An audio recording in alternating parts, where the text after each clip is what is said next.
Hello, can everyone hear me and see me okay? Everything sounding good? How are y'all doing? I can't hear me. 1 second.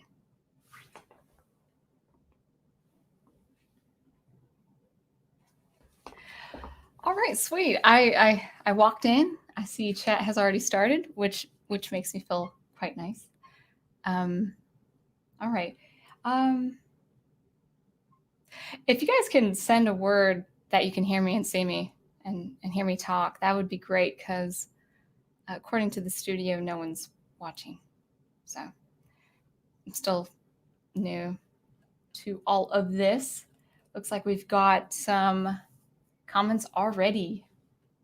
And actually, let's see how this looks on YouTube. And see what it looks like here. Yes, good. And I'm just gonna click right in and mute me if it will let me. Okay, so it all looks good. I'm going to just be a little bit organized here. Thank you guys for letting me. Okay, everything's all good. Thanks guys for letting me work that for a few minutes there. Professor Geek is first. Welcome. Thank you for being first. Followed by Chris P. And he's second. He has to say that he's second. Chris P, actually, have you been on these streams, on my streams? I've seen you on the Professor's channel. That's great. Welcome. Thank you. Thank you very much. And Daniel says, I was first at like 10 or 11 a.m. Well, thank you. Thank you for anticipating the evening. I hope I meet your expectations. And Troy Pacelli, of course. And Troy is saying to, I should start posting these up on the stream. Thank you, Nanette. Let's have you on first. 4th thumbs up and 5th comment. Thank you very much. Thank you very much. And looks like Chris P and you guys are all talking to each other. I'll get faster at this, by the way. Just takes practice. All right, looks like we've got, just want to make sure that the audio is good. And I've got my fan running too. I think StreamYard will, filter that out. All right. Okay, it looks like there's something for me. Hey, Miguel.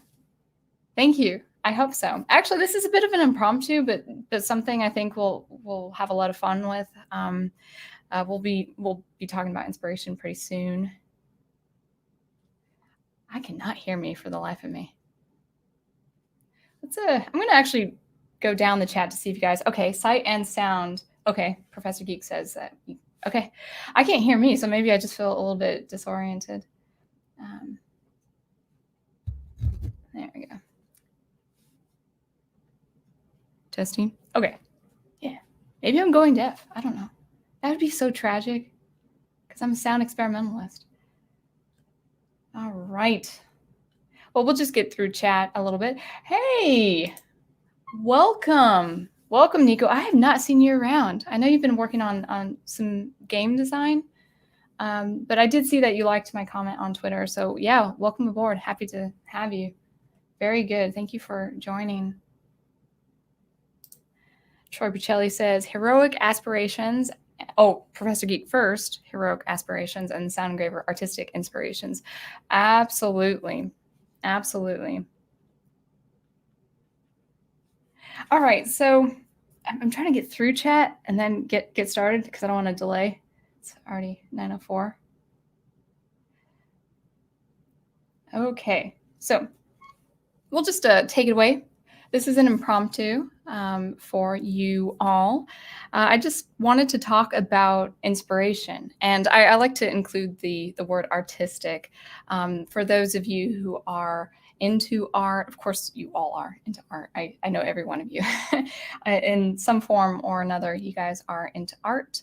Maybe you create, and actually if you do create on some level, any artistic medium, just let me know. And as I talk about what has deeply inspired me over the years, feel free to talk about influences or things or people or just genres or different things that have inspired you in your creative endeavors. I think this conversation will be pretty casual, but a lot of fun. And it's a good opportunity for me to open up just a little bit more on that. I don't even know where that comment went. There it is. Okay. All right. Good. And actually, we'll just start. Actually, this is perfect. This is a perfect leading into the introduction here. This isn't to me, but Chris, if you don't mind, I'd like to just point this out. What can I say? I'm an artist who loves science, and I think I overstepped. I don't know why I read science fiction, but science is good too. We need artists who are into science as well, and I like science. My favorite science is, of course, anything to do with sound synthesis, radio technology. I should try my hand in physics, maybe a little bit of trigonometry. I got to get into mathematics again. I was bad at math. As a music major, this upset my math teacher cousin when I told him, but as a music major, you didn't need to go past second year algebra. It's kind of sad, but I didn't complain at the time. All right, so yeah, let's go ahead and get started. So when I say inspiration, I do mean things that inspire you to create or things that you've been impacted by. That could be a certain artist. For me, it is style. It's of course music. It's of course my favorite electronic music artists, but it's also my favorite composers in the classical music, Baroque, classical, impressionistic times. But it's also in the last 6 or 7 years it's been a number of writers in science fiction, including some contemporary writers in short fiction. And it's just a combination of different things. And so while this channel is about sound experimentation and it's about music, this commentary is more about art. And I wanted to take the opportunity to talk about the art and some ideas that have inspired actually not just my music, but my writing. I think the first live stream, I think it was Professor Geek who said that music is definitely that thing that could inspire writing or film. I couldn't remember exactly what media he was saying. And I remember saying, absolutely, I was in total agreement with it. But I think I cut it short. I think I cut that short because it's really a lot of it. What it boils down to is this art is, with my electronic music and my study of music, that with music and writing actually have been more or less a tandem. I do put my music first because I want to be, remain professional. Writing, while I want it published, is right now I consider it to be a hobby. But it is integral to my workflow, my process, my imagination. I have stories I'm writing, stories. I don't think I'll be without ideas for science fiction stories. I have some ideas for short fiction and epic length fiction. And so why don't we just jump right in? And I want to show you concept art that has been just the key to inspire me in my science fiction writing. So we will get right to it. And I'm going to use this opportunity to practice the screen share. And I'm going to show you images. I wanted to show you music, but I did a sound check earlier today and the output's awful. So I'll have to maybe send some links over to you of great electronic music. So let's start with this, and let's see if you can see that. Yeah, it looks like you can see that from here. I'm just going to go ahead and dive right into it. But this kind of concept art if you, well, I don't Google anymore. I DuckDuckGo. If you look into this, if you search into this, you can see a lot of highly, just beautiful, elaborate cityscapes. So I'm going to go into the page itself and just, pick and choose. And accompanying this, I kind of had this ritual, this habit, if you will, where if I have a day or an afternoon for writing, I'll actually listen to what's called uplifting trance. It's a genre of electronic music that is really, it's meant for the clubs, but it's for me, it's just inspiring. I can think of, space battles or flight, or, going through futuristic cityscapes as I have it here in this DuckDuckGo search engine, or yeah, you know what I mean. So let's choose a few of them. Actually, this is quite modern with the cars on the road, but we've got this architecture and these skyscrapers with a very particular look, and we have a little bit of sun and dark blue contrast here to give it that mood. Anything with a lot of contrast is great. Now this is more modern concept art. I also do like science fiction art from the 70s and 50s. Doesn't inspire my stories too much, but I like looking at them. And so I'll just go in and, I can just imagine this being a scene with maybe, having this here in particular. Let's see if I can. Oh, no. I wonder if you could see that. Nope, you can't. It pulled into a different window. All right, there we go. So, you can imagine something like this where maybe just one or two people are walking, or maybe it's a security guard, or maybe it's some lone character. And what is that character doing? What is he contemplating? Things like that. Now, I actually don't look at these to get ideas for stories. I actually just daydream. That's just what I do. And so I have stories, but it's very good for things like world building, like this one. I mean, for instance, we've got a lot of different ideas as far as architecture and maybe hierarchy of different, maybe class of people or class of races, where we have, normal buildings as far as height and the height of bridges here, as you can see, but then you see these pretty unusual disc-shaped structures and these massive buildings. And then we have this really curious shape here. What is that? I mean, it doesn't even, exceeds beyond the frame. It's left to our imagination. And is it alien? Is it a part of the civilization? And so you start dreaming up these ideas. And of course, that kind of Tron aesthetic, that electric blue, that's always quite fun. And actually, one genre I'm actually not. I don't care for too much. Would surprise probably a couple of you. I'm not into cyberpunk. I think it's just a little, between characters and characterizations, I just think it's a little decadent for my taste. It's a little much for me. But Will Gibson is a master at world building some really cool, iconic feels, for the cyberpunk and all of that. Let's see if I can find something. I mean, this might have a little bit of it.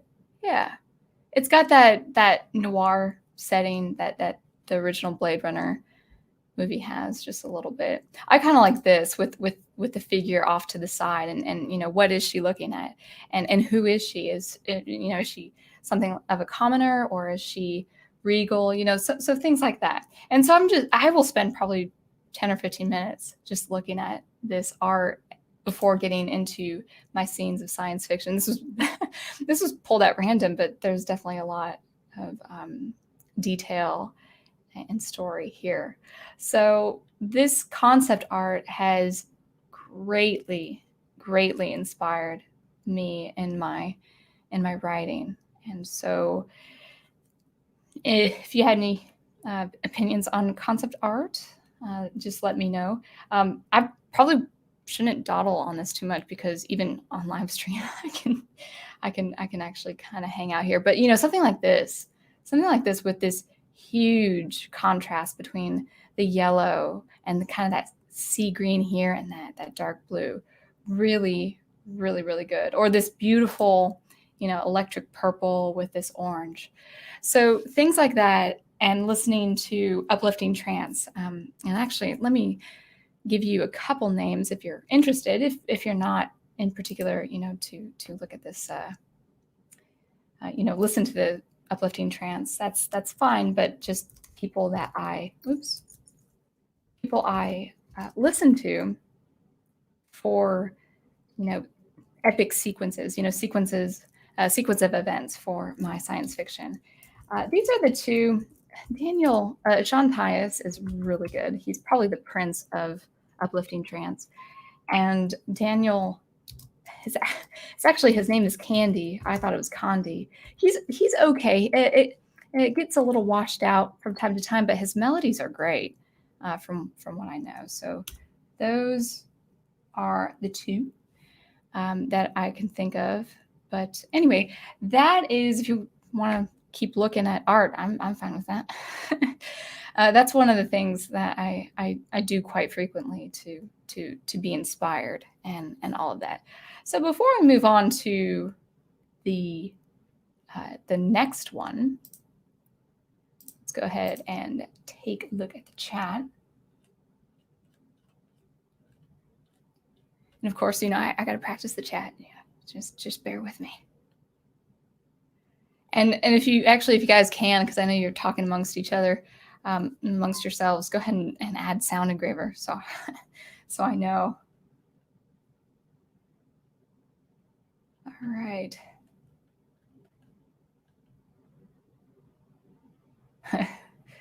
Thank you, Nanette. I appreciate that. I wear headphones, so it cuts off my voice a little bit. These are, they absorb a lot of sound. They're high quality headphones, as old as they are right now. And so when I can't hear me mic'd, I can't really hear me. So that's always kind of hard.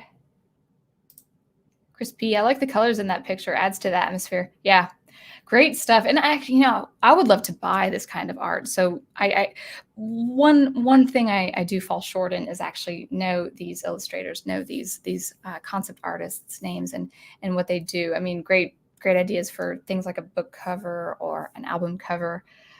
So just kind of for a quick grab for that, eye candy, for sure. It is. I love, and we could probably, if we had time, look into some 70s sci-fi art, 50s art, the art that was used for Asimov's book covers, that kind of stuff. Because there's some really beautiful contrasting colors there too. Professor Geek says, I'm just reading on the fly, so sorry. Can you drop a link to, let's see, can you drop a link to where your albums can be found? Thank you. I enjoy listening to those when I'm working. Oh, yeah, I appreciate that. That is the biggest compliment. If someone's traveling or someone's doing menial tasks like email or something like that, or stuff around the house, and they just listen to my music, that is the best. That is the absolute highest compliment someone could pay me. Why don't I do that before I forget? 1 second. So there are ways you can find me. I am on Spotify. So if you do Sound Engraver, you can see that I don't make a dime on that, but it's for grabs if you don't want to, pay me, which is totally fine. I try to keep my, let's see if I, okay. I try to keep my music quite accessible. So my single tracks are free to download. Bandcamp says name your price, and you can just download for $0. My albums that have 7 or 8 tracks to them, they're for $3, $3 a piece. I like to keep it as low cost as possible for you guys. So this is actually Bandcamp would be the place as far as downloading with good fidelity. Good. I'm found on Amazon. I do not recommend Amazon because they only allow MP3, which is heavily compressed. So you wouldn't hear my sounds like I've made those sounds. You wouldn't hear them as they have been mixed and mastered. So I never recommend Amazon. I can be found at Amazon, but I don't recommend it. It's just not good audio. But yeah, I'm picky. You know that I'm particular. All right. I'm sure I've skipped so many people. 1 second. Maybe I should find it. Let's see. I see myself talk. It's so very good. All right. I think I've caught up. I kind of like being on the StreamYard studio. This will get better. I promise. Let's see.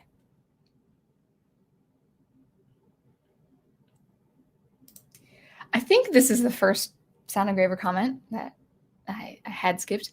Beethoven was deaf, didn't slow him down. Yeah, and I just learned recently, and I knew he was deaf, but didn't he have a long way to go? Didn't he have several years of his composing career to do that? Oh, you're talking about if I lost my hearing. Yeah, but the thing is, it is true. It is true. For me, though, I work in sound where there is no notation. There's no score, and I have pitch. I have perfect pitch, except when I'm nervous. So don't ask me. Don't quiz me. Go ahead, quiz me. If I'm wrong, I'm wrong. Under pressure, my perfect pitch goes down. But I don't deal with notation. I don't deal with the acoustic instrument. I mean that it's so great that he kept working even while deaf, because he could hear it. Everyone, and I train my students as best as they can to have an inner ear, to think what's coming next before playing it, to sing it, to be able to sing it. I had this girl who, man, she was like 7 or 6, and she would sing and play the violin at the same time. She had such a strong inner ear. So I guess if I went deaf, I would go back to acoustic music or orchestral music. But I love sounds. I love sound design. I mean, my name is Sound Engraver for a reason.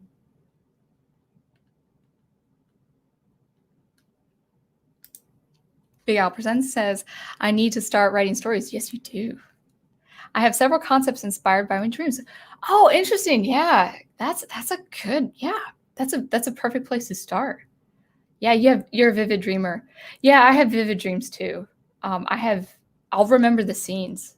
I either dream I have very vivid, very present dreams in my mind, or I don't dream at all. It's not mixed. And I usually have very intense dreams, like being hunted down. But lately I've had dreams where it's been part of my past, like where I grew up, where I, rode the bus to college. I mean, just really strange, like revisiting my past, but in my dreams. It's been really strange. I'm not a fan of it, but, can't stop it. Well, I guess there are methods, but I'm not getting into that.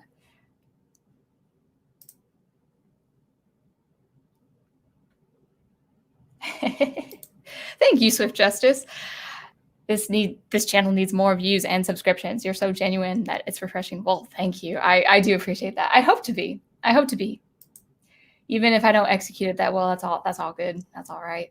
Actually, I just crossed 600, and now it's been steadily adding every day, which is really nice to see. So I hope I provide value to people. That's what I'd like to do. Oh, I didn't even see you miss it. So there you go. If you wanted that up. All right. Yeah, Chris P, are you talking about that one image? I think I have it still up, but yeah, yes, exactly. It has that feel like it's a giant portal to something else. Yeah. Kind of in a way reminds me of, what's that famous landmark in St. Louis, the Arches? I don't know why that reminds me of that, but way better. I'm not taking shots at St. Louis. Oh, wait, I already did that one, and I already did that one. How much, and this is Troy Pacelli, how much does your mood when you compose influence the mood of what you're creating? Or do you, like an actor, put it aside to compose the mood you choose, but maybe don't feel, oh my gosh, that's good. That actually ties in with my video on motivation and why it's not important to seek staying motivated, that you just work because you work. I will compose or be in SuperCollider or write even when I don't feel like it. I mean, I'm at this cool scene. My main protagonist is just about to see a really cool character, and he's a spaceship, and he's awesome. And actually, I'll send. I got to send the link of the uplifting trance that actually really did inspire a lot of his character. But I'm at the scene, and mood wise, emotion wise, I've dreamt up all these scenes for a number of years. I'm not in the mood to write. I just have to, and I'm not as good as most people. I try to do 250 a night, and then maybe 1,000 on Sunday words. But with the transition, I have been really bad. So I've been maybe writing 3 to 4 times a week, but I got to get back into that daily process. So that's for writing, though. But I already have the story, fleshed out in my mind. I'm pretty much, I meant to finish by 2020, like first of 2020, but I pretty much have almost all the first installation of my space opera completed. A lot of revision. I'm on chapter 98. That's just way too long. But as far as composing music, I don't I don't wait for that muse, I don't wait to be kissed by that muse, Xanadu. I actually compose intuitively. I just start something and I just let it go from there. Let it roll. It's important to have that moment and then use that moment as maybe a part of the piece or the impetus of a piece, but it's got to have structure. I do adhere to a structure, to a form. And then once the structure is set, then I can work with instrumentation and adding instruments or sounds or colors. So I have a pretty much set system there where I just start composing intuitively and then kind of making it into a structure of some kind. And I do not do instrumentation. I do not mess with instruments. I do not mess with sounds. I do not mess with, how, be like painting with sounds and all of that. I don't mess with that until the structure is done. I have found that I do meander and do procrastinate if the structure is not completed. So my pieces have to have the structure. It doesn't matter how bad the instruments sound. My pieces have to have the structure before I do anything with the actual sound and the nature of the instruments. So hopefully that answered your question.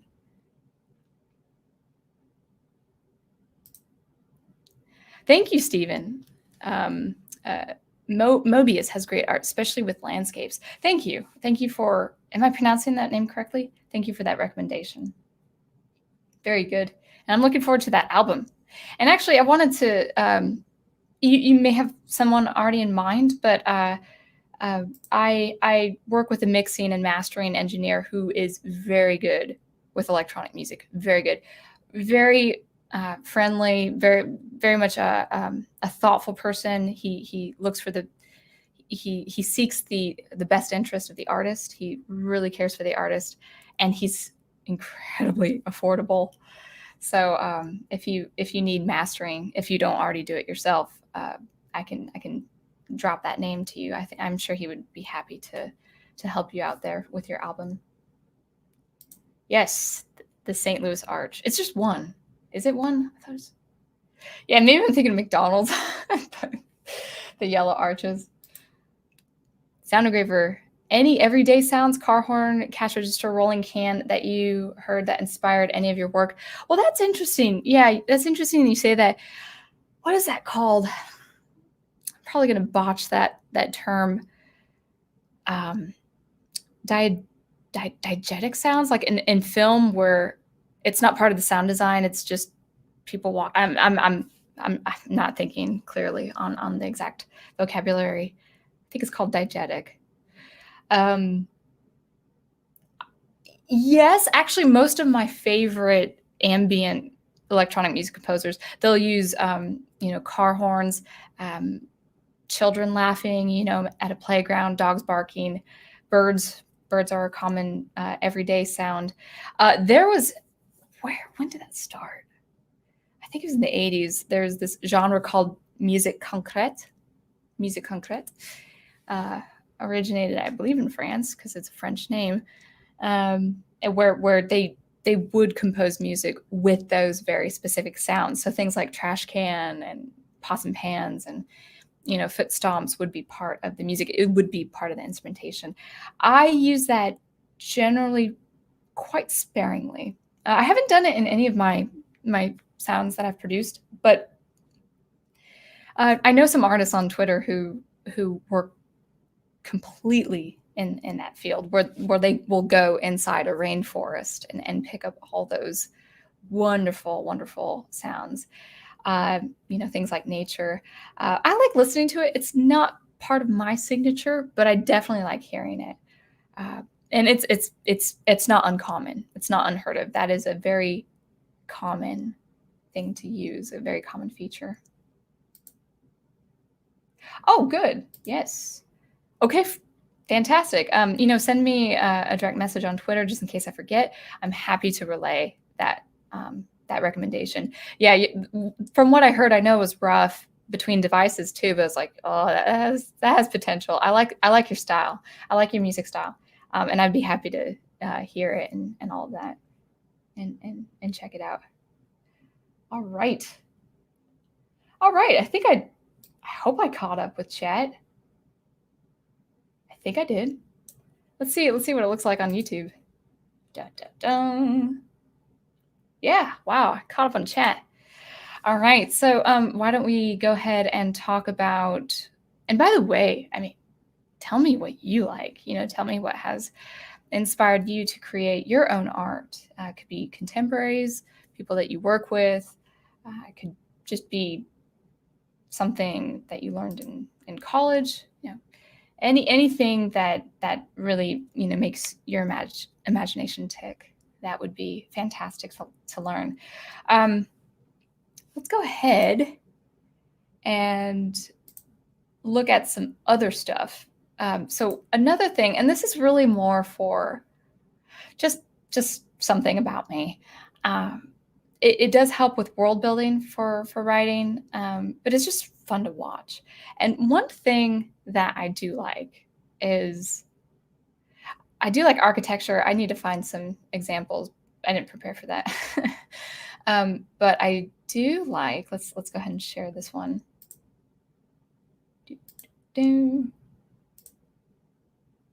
Oh, yeah.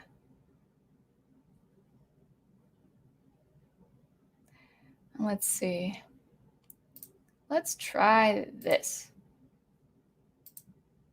All right, so let's go ahead and. So the next one is interior design. Yeah, that's kind of generic if you think about it. But what do I have? Futuristic or contemporary interior design. So things looking over into a room. And I'm sure I can find something better than this. This is a little bit. It's a little bit too close to home as far as I still like that kind of future idea, but something like this with that ceiling, with the lighting, light installation, light fixtures, light that has that beautiful frame, but also a little bit of contrast here with the shadows, lighting that works with shadows. A lot of great artists out there. And professionals who work in that field. So something like this with the molding. I'm not finding anything too futuristic though. I had some good pictures. I don't know where they went. Something like this with that real beautiful bluish gray. So yeah, something like this. Yes, this is an entrance of a scene in a film or a book. I love dark gray. I am such a fan of dark gray and blending it with a lighter gray or black or white. So color schemes, color grading, for films that I have seen that really work with the color grade. That really does inspire me. It just, if the color works, it really, really does work. Something like that, very, very simple and minimal and with the color arrangements, but very effective. And this looks cool. Yeah, something. Actually, I'm going to get into this pretty soon, where I have a thing with stairs. I love stairs. Let's see. Actually, let's go ahead and bring that up, because I actually have it on different tabs.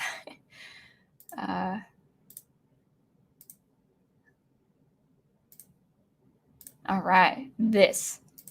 Yeah, this. I love stairs. I love the look of stairs.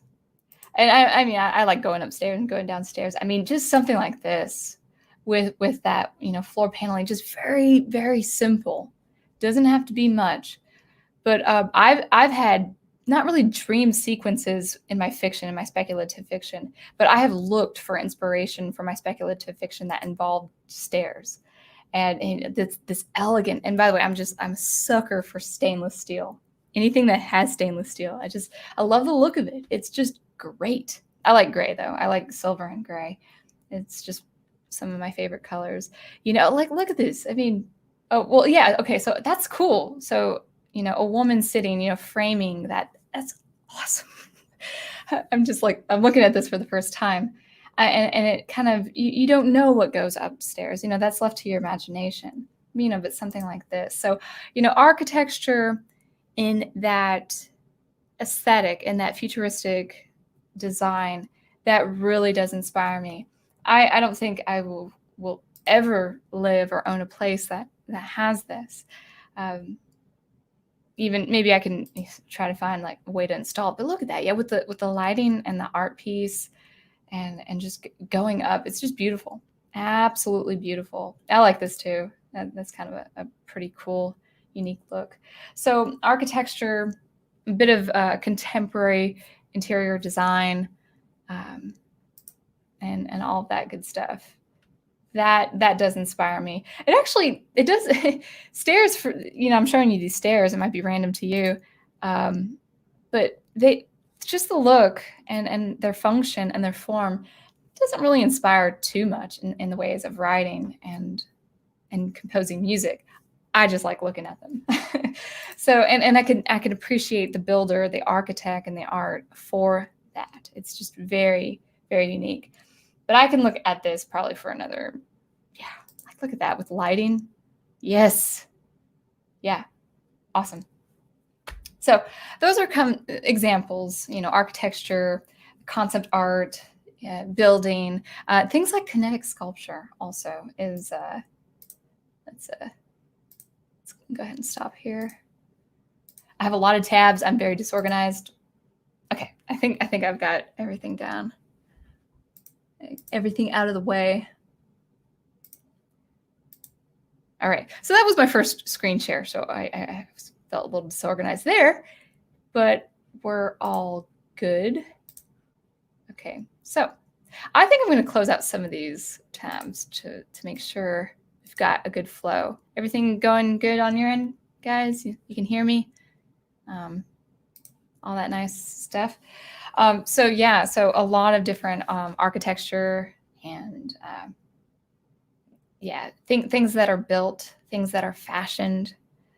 I mean, even if you're not, I'm just going to go on a whim.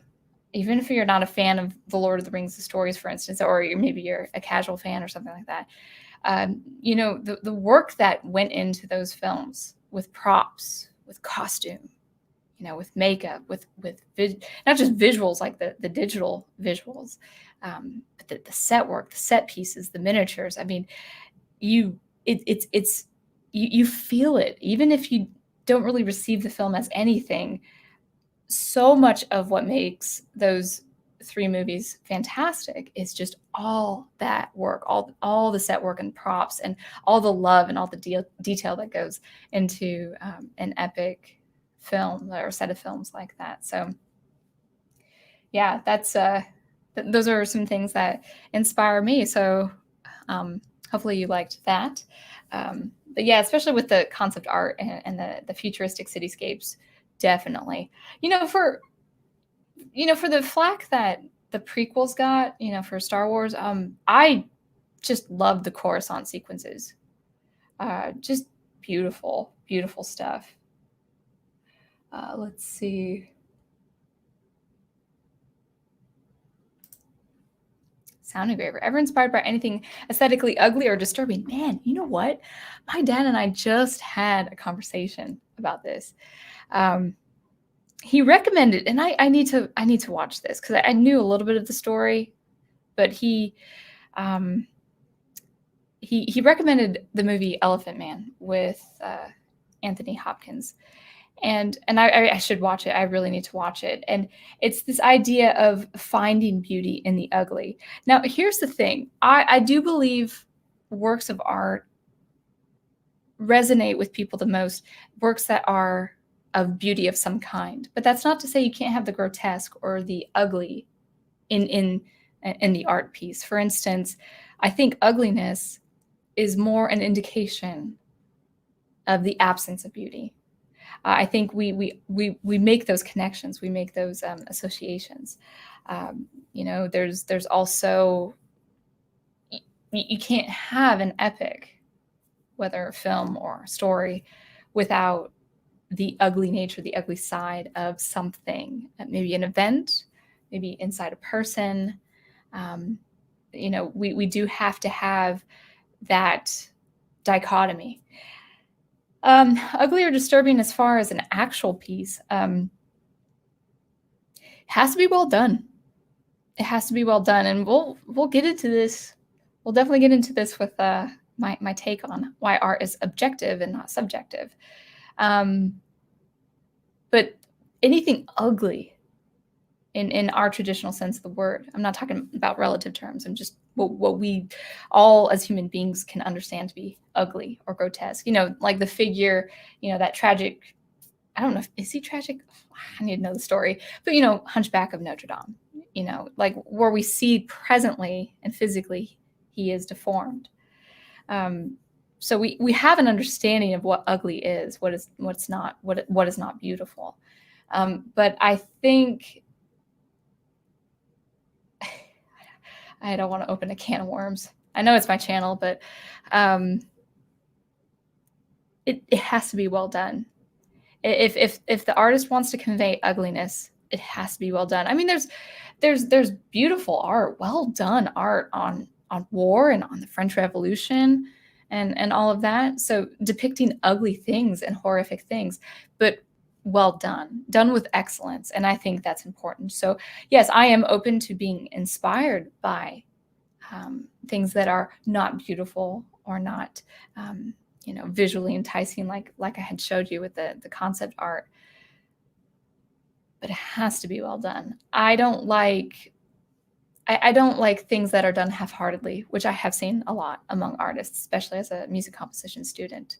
So if it's well done, I'm on board.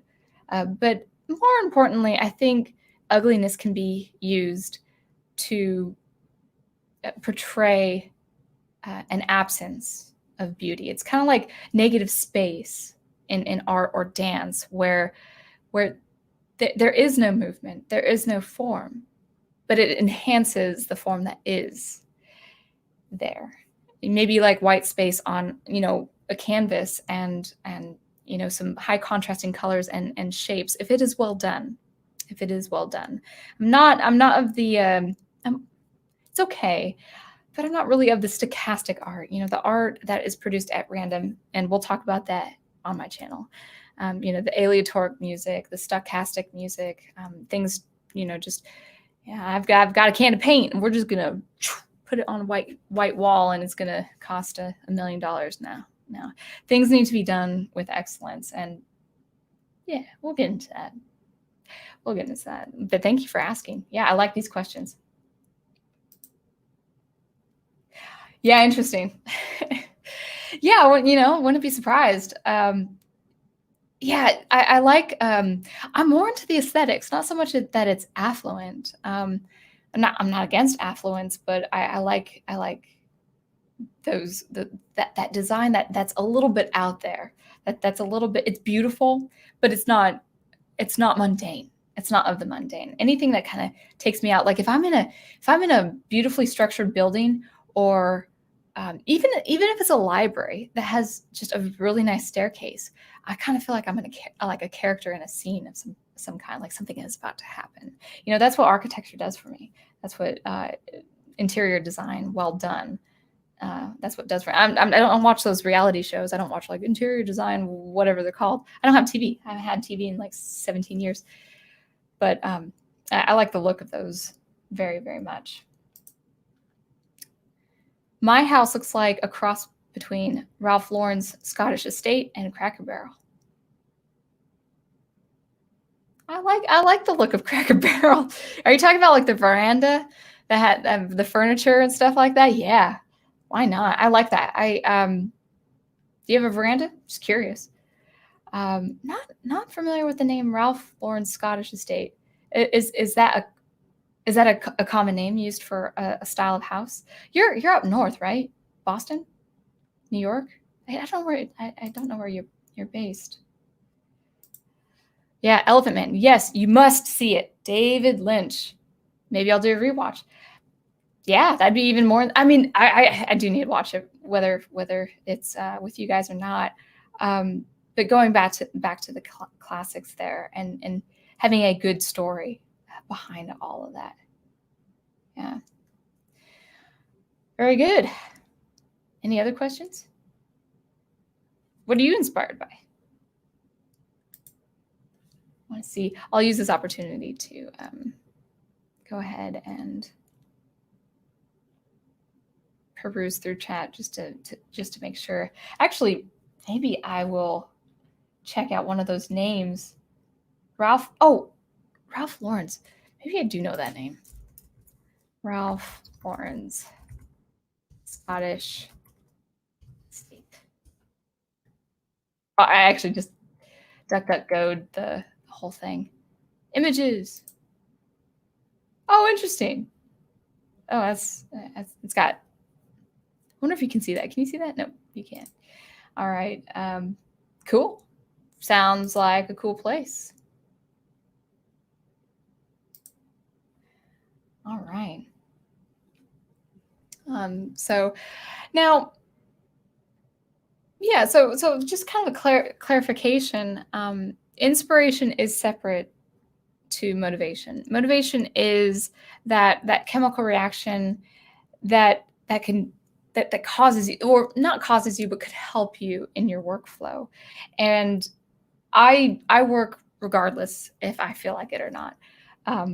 Of course, it's harder to work if you're not motivated, but that comes with habit. When you have habit, you don't need discipline as much as you need habit. It takes discipline to get to the habit, but after 2 weeks or 3 weeks or 4 weeks, where you do it frequently, that habit is going to aid you, whether you feel like it or not. And so I'm not against motivation, but I am concerned, not concerned, but I do withdraw from people who tell you how to stay motivated, because staying motivated is not the thing to seek. It's going to come and it's going to go. You're going to have your highs and your lows in your mental state, but habit is the thing that keeps you going, that keeps you moving. Now, in terms of mood, was that you, Troy, that asked that? In terms of mood, I think mood definitely is more for my science fiction writing, not so much for my music. Now, my music, that's not to say my music doesn't generate a kind of mood. With my recent release of Hidden Riffs, maybe I can, let me just, I'll screen share this, as a form of practice. It definitely it conveys a kind of mood. It's kind of meandering, a kind of pull. It's kind of relaxing, but it's also quite dark. Not dark, sinister, but it's got some dark tones there.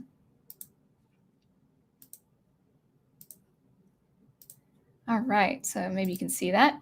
Yeah, there it is. So Hidden Rifts is my new one. I had a lot of fun creating this image where I put a lot of contrast, so you can see some of this light. It looks like light. It's actually not light. It's just the white contrasting with the blue. Almost a little on the oversaturated side, but it got the effect that I liked. I'm not a visual artist, but I like to try to get the best for my single tracks and my album. All the uh, uh, work that you see here, all these designs I created myself. There's this website called Canva, and you can get free. You can pay too, but you can also get free images, and crop it in such a way and put it in such a way where it is unique to you.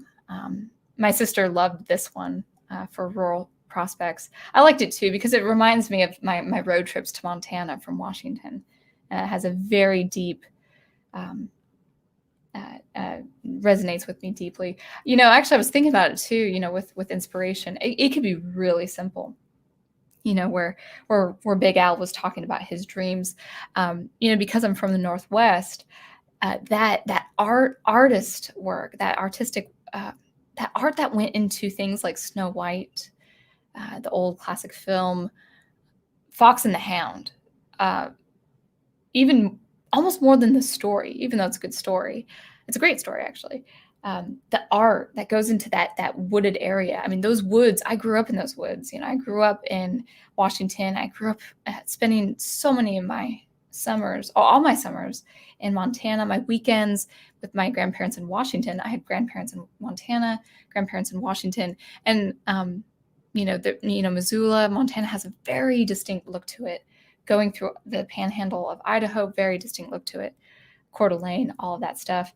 And my grandparents from my mom's side, who lived very close to us in Washington, they lived in, the rural part of Washington, way south of Seattle. And it was the countryside. I played with mules and coyote pups, climbing trees. And so like even just the artist or artwork of things like Fox and the Hound have just huge impressions on me. So things like that definitely have a really do resonate on a personal level. This one right here, actually, this was my first and only, because I was doing the free trial, first Photoshop of a picture. So I was pretty pleased with that. The stars, actually, I put those stars in. There's this great YouTube channel, like in under 9 minutes, you can know how to create a star space, a starscape in Adobe. And then also Sunkissed. Now Sunkissed, this album here, this is actually, I took this with my Canon camera last, I think, May. And this is on a lake that I live next to that I walk around. And so that was fun. So this is actually a real picture with my words on it. My name and title. So yeah, hopefully you like that. And we'll go ahead and stop there. Yeah, okay, good.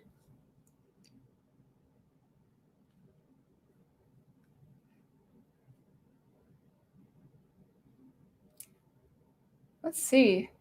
I have not seen you before. Welcome. Those pics remind me of the movie Gattaca. Yeah, Gattaca. I gotta watch that movie again.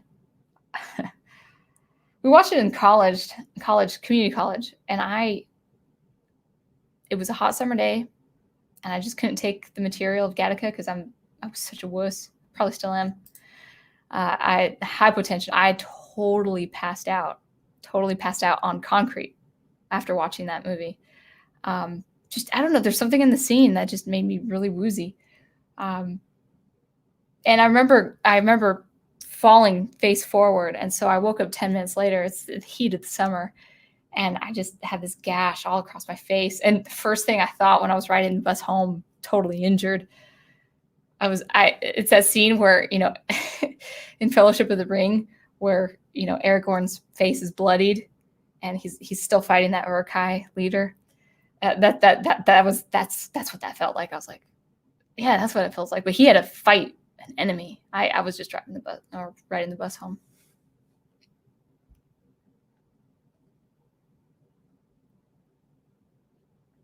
Oh, wow. Really? Oh, you traveled to Boston. Yeah.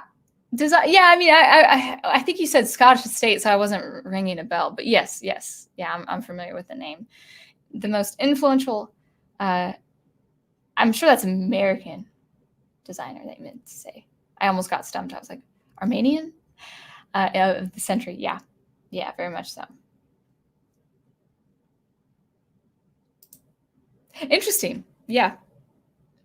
Excuse me. Interesting. So, yeah, so that is inspiration. I mean, that's pretty much all I have as far as that. This was more impromptu. But any questions? I'm ready to take some questions. You know, I should have people on, talking to people. Yeah, what else? So I did have a why not? I'll go ahead and show it. You know, the biggest influences. I hate to say that word. Let's actually have a sidebar right there. I am not particular about the word influencer. I know it's thrown out there. I personally can't stand it. I've seen names close to it too, like thought leader.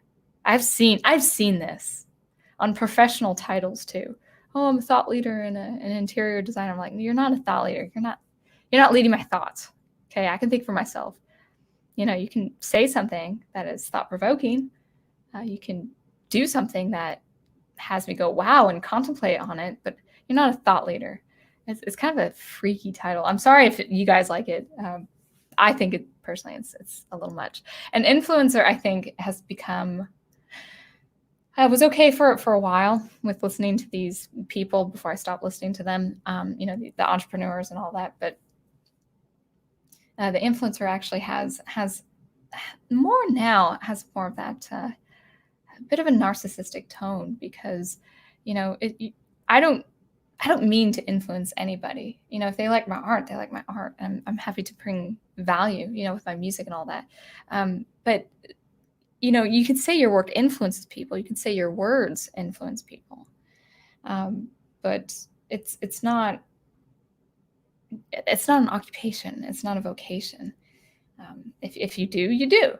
But it's quite a unusual term I see floating around with the common trends of today. All right. Oh yeah, what was I doing? Ultimate Records. Actually, you know, this is a good segue into other things that have inspired me as well. So let's go ahead. I won't do this all the time, this screen sharing. I'm just practicing. It's a good technique to have. All right. Yeah, Ultimate. Now, you want to talk about beautiful interface, or it's not an interface, but it's that beautiful gray layout and the black around it. Well, no, the black is from StreamYard, but it makes it look cooler. And this is Ultimate Records is my favorite. And actually, ooh, this is important. Cell. If you saw my video on my favorite electronic artists, I did mention Cell. I mentioned that he was going mainstream. He had done a lot of mainstream. This just came out April 10th, and I listened to it, and it's on Bandcamp, and it's back to his old way of doing things. I think back in the 90s, maybe the early 2000s, but his strength in very beautiful textures and ambience and harmonies. Now, why I'm such a fan of this music is that if you guys, for any of you writing anything, you know, science fiction, comics, especially comics that have that maybe more noir feel, or maybe futuristic feel, I would highly recommend these artists here on Altamay Records. They have that level of ambience that is not distracting. It's harmonious. It has some drive. It has some down tempo. Well, that's a genre, actually, electronic genre, where there is a beat. There could be a kick and a snare, something very simple. They've got rhythm, and they've got atmosphere and soundscapes, and it's perfect to set the mood for a scene. Whether it's a scene that is more introspection, and a person contemplating in his or her own mind, or whether it's a scene where it involves people or a person walking in a kind of environment. It's got tones of contemplation, even isolation, but not in a depressing way. It is kind of a really good mood. And again, I just love this art. Let's see. Yeah. Anyway, so that is Altamay. And let's see if you can see. I'm going to just try something real quick.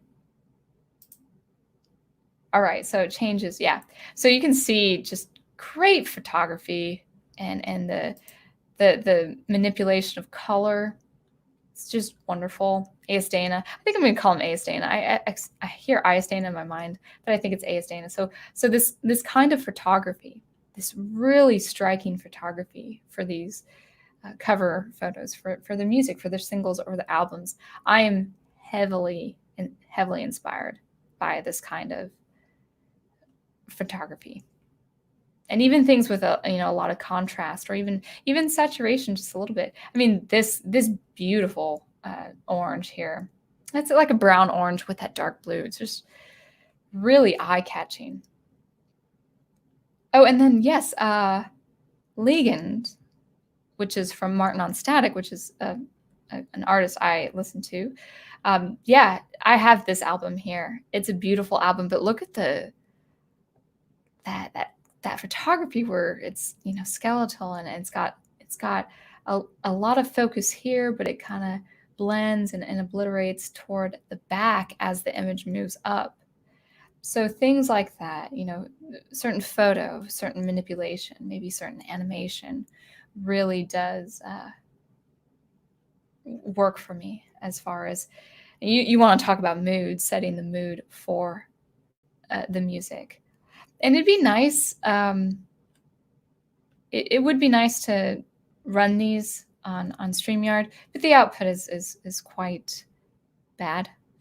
I did some sound checks on violin, and it was a no-go.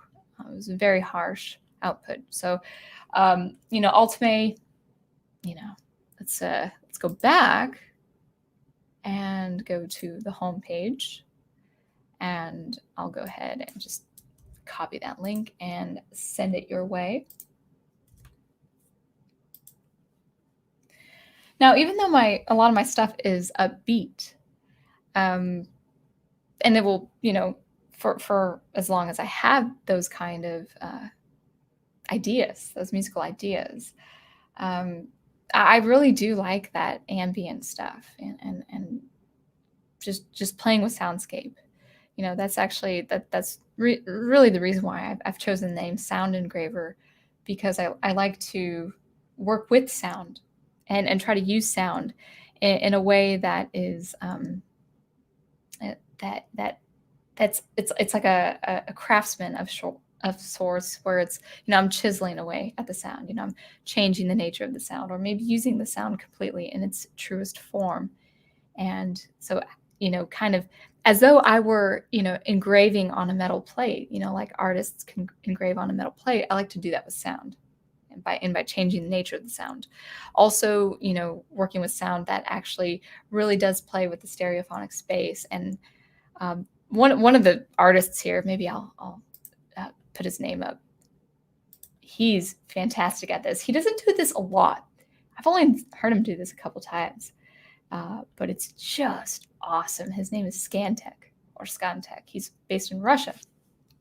And his two albums, and this one in particular, Anit, I think. What track is it? It is, oh, darn. It's one of these tracks where he bypasses everything except the sound, but it's a well-crafted sound. He bypasses, the reverb, delay for just like less than 2 seconds. It has a little bit of a pulsation going on and has this rhythmic drive before leading into the next transition. And the way he pulls out all the sound besides the actual nature of the sound is very poetic. It's very effective. And they do a lot of, they're not careless with their craft. These artists are not careless with their craft. They do a lot. It's sound sculpture. It is a lot of that sound sculpture. And I'm very attracted to that.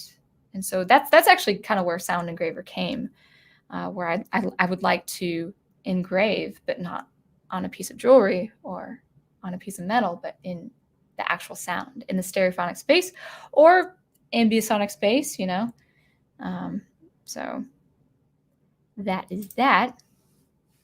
So you know a little bit more about my choosing the name Sound Engraver.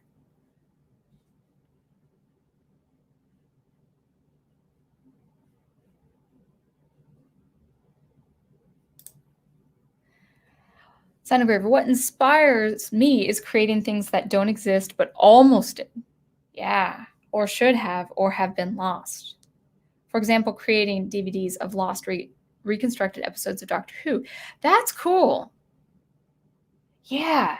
So are you talking about the verge of existence where it almost was? So you want to capture that and make it tangible and physical? Yeah, that's a really good idea. That is creating DVDs of lost reconstructed episodes. So have you? I mean, do you have something? Could you ever do that on streaming or something? Would that be all right for you to do that? Because that sounds very interesting. I don't know anything about Doctor Who lore, but that idea is good. It kind of reminds me of like a mosaic in a way of things that were, that could have happened. The what if scenario. Yeah. Well, I agree.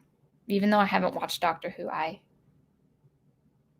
Save Doctor Who. Yeah, exactly. Yeah, cool. No, that's a really nice concept. That's a really nice idea.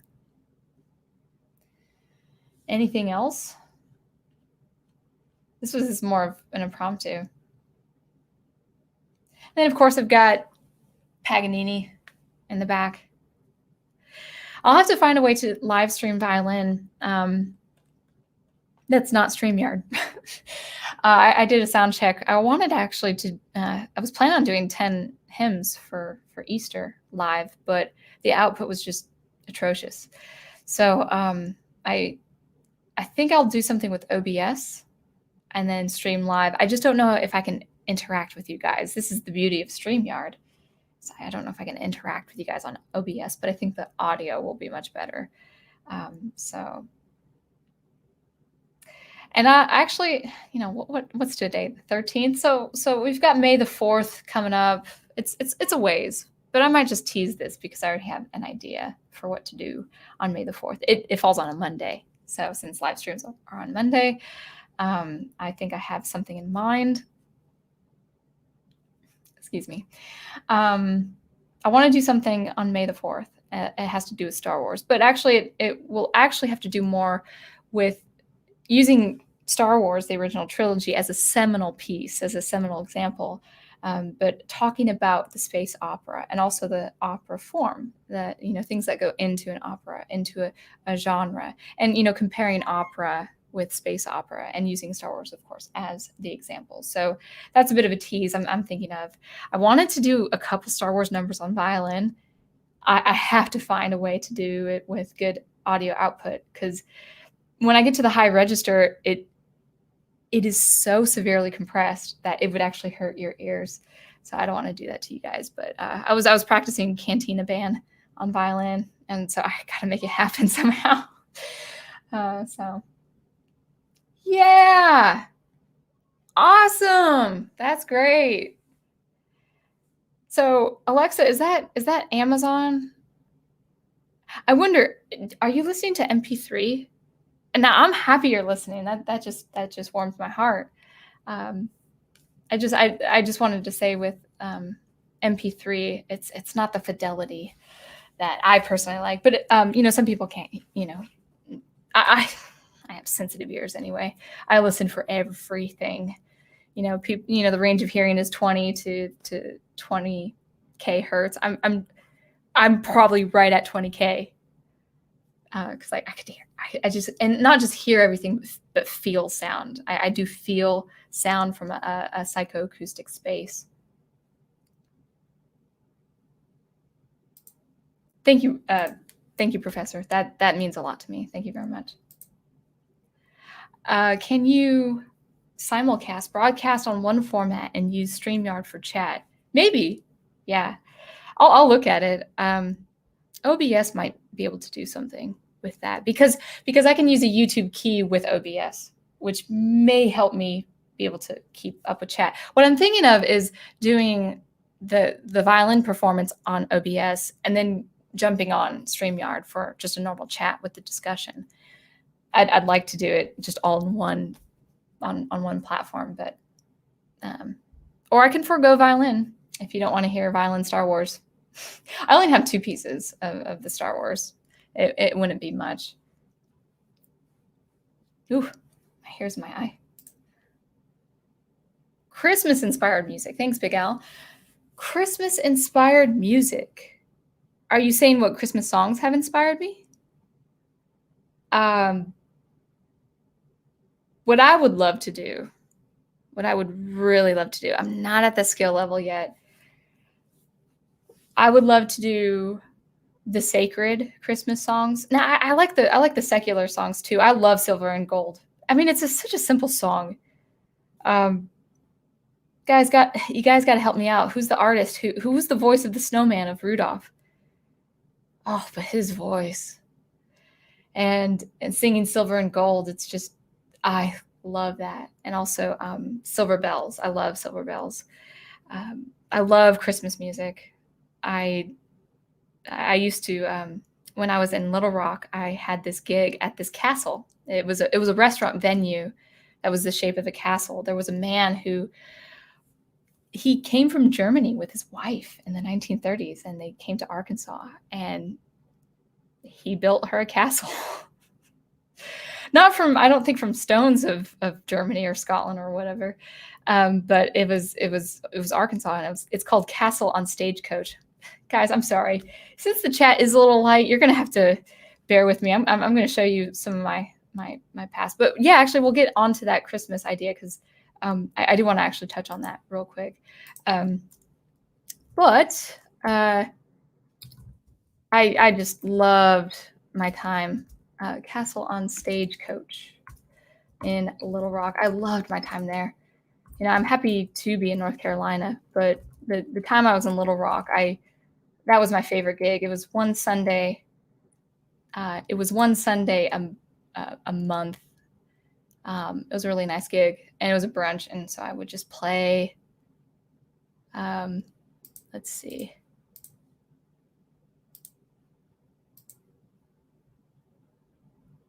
There we go. All right. So yeah, this is where I gigged at Little Rock. Beautiful, beautiful. Let's find. I'm sure they have the breakfast. Yeah. Oh man, there's me. Yeah, there I am. So that's cool. So I'm still on their images. Yeah, and they would do kind of like different shows for princesses and stuff like that, and of course weddings.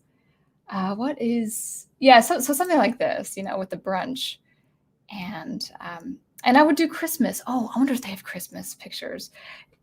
Just wonderful stuff. And so Al, this kind of leads to your, talking about Christmas music. I mean, you want the scene.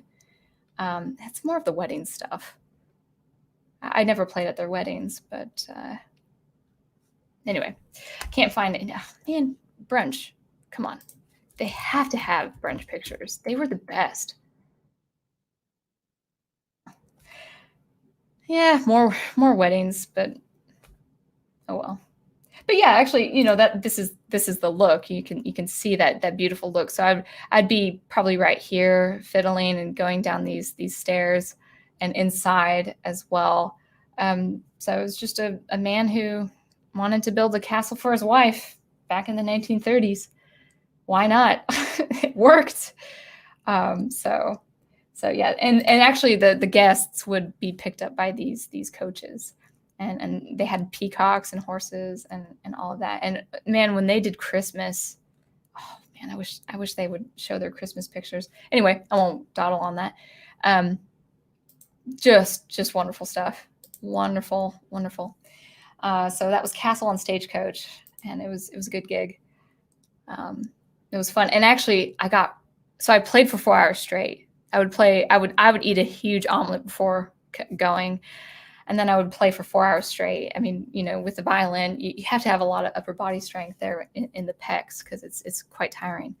But after that, after everyone left, I got to eat the leftover food, and this was really nice food. This was food people were spending hundreds of dollars on, and so I would just take, and then sometimes they would give me leftovers. It was a really nice and just down to earth people, just the sweetest people. I do miss them. And I hope the pandemic is not affecting them too much. But Christmas music, yeah.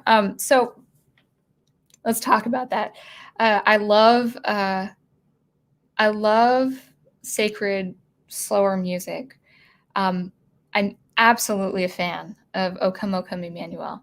Now, with fiddle, if you hear famous violinists, or at least popular YouTube violinists, they'll play an E minor, which has one sharp. And now, if you're not into music, it's sharp. It's a bit brighter. It resonates with the higher string, so it's got that bright fiddle tone, and that's fine. But I like it in E flat major, or I'm sorry, E flat minor. I think I said E major. I meant to say E minor. So usually people play it in E minor. That's an easier key to play. In E flat, it's 6 flats. It's darker. I have synesthesia, so E major and E minor are kind of like a maple leaf green. It's like a bright color, and even minor, with being a little bit more sober and solemn, it's still kind of that brighter green. But with E flat, both major and minor, especially minor, it's got that dark green. And so I would love to do an electronic rendition of something like that song with a very dark minor key. Of course, we mentioned it last time with Giraldi's Christmas album. You can't go wrong with that. But I would love to do a lot of Christmas music with violin and electronics, but it's not cheesy electronics. It's not, well, I don't want to say cheesy, but it's not your average analog synth, even digital feel. This would be playing with a lot of soundscapes. So Al, you mentioned kind of the trash can or that kind of everyday sounds. I mentioned this before, but the beautiful thing about electronic music, if it's done real well, you don't have to identify an instrument. You don't have to understand or know what instrument is being used. Because sound is, or our hearing is one of our main senses, we absorb consciously and subconsciously sound in every respect. Spatialization, localization, from the back of us, from the front of us, how high things are, how deep things are, how low things are, how much of it is there, how scarce it is, how much of it is at the foreground, how much of it is in the background, maybe in the middle ground there. And so using something sacred like that, or Oh Holy Night, or, man, I grew up with Amy Grant too, with her Breath of Heaven song. And I played that actually for Advent at a Presbyterian church last Christmas. It was beautiful. It was just a very nice arrangement. And so something like that, something that really pulls you in for that season. And there's something about an acoustic violin that can just pull you in and get you focused. As much as I love Christmas music, I'm just not in for the over the top, where you're sensationalizing Christmas. I like the simple stuff. I like my Charlie Brown Christmas. I like the music. I'm not saying people can't be creative with their own renditions of those songs, but over the top. I mean, I remember sitting in Starbucks one year. It was recent, and I was just waiting for something or reading. I can't remember, but there was this Up on the Housetop that was being sung, and it was this kid. He couldn't have been more than 8 or 9 years old, and he was singing, like, he was belting so high for his voice. Now, I didn't care for it, not only because was it obnoxious to hear a kid scream the song. To me, as a music teacher, it sounded like it was straining his voice.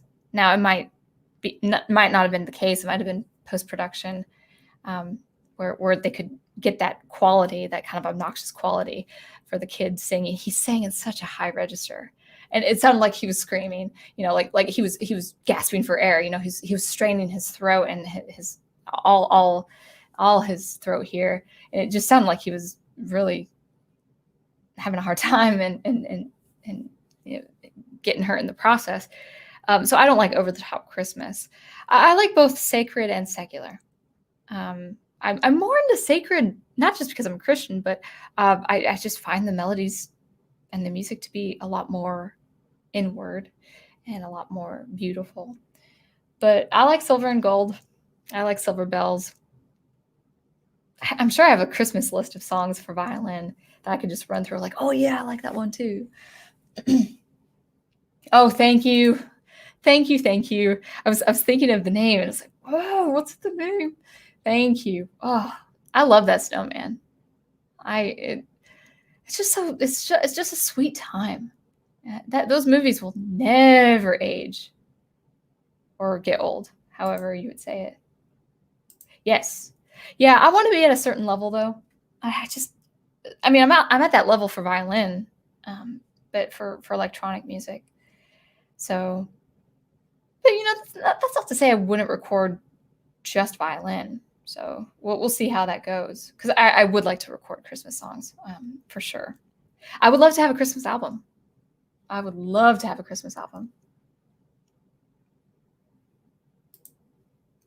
Sound Engraver and Troy, if you're free Sunday night, we can stream about our preferred worship styles of music. I wanted to talk to you about that. Yeah, please. I would. I think that's a very good topic to talk about. I would be curious about, what music Catholics listen to for their worship, or not listen, maybe listen, but definitely for worship. If you adhere to the Mass, as I'm not familiar with the Mass in terms of practice, but listening to a Mass, by the composers, and I'm thinking way far back, but things like the Gregorian chant, things like something to also inspire me is that the chant, Gregorian. I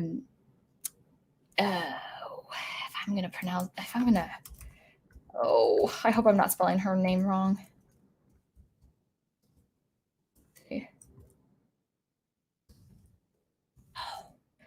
I have a feeling some of my artist friends are going to check me on this. Hildegard von Bingen, I think.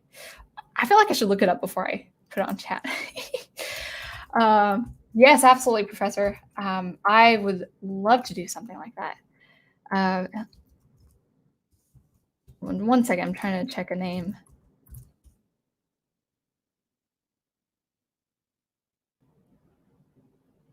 Yeah, I did say it. I did spell it right. Good.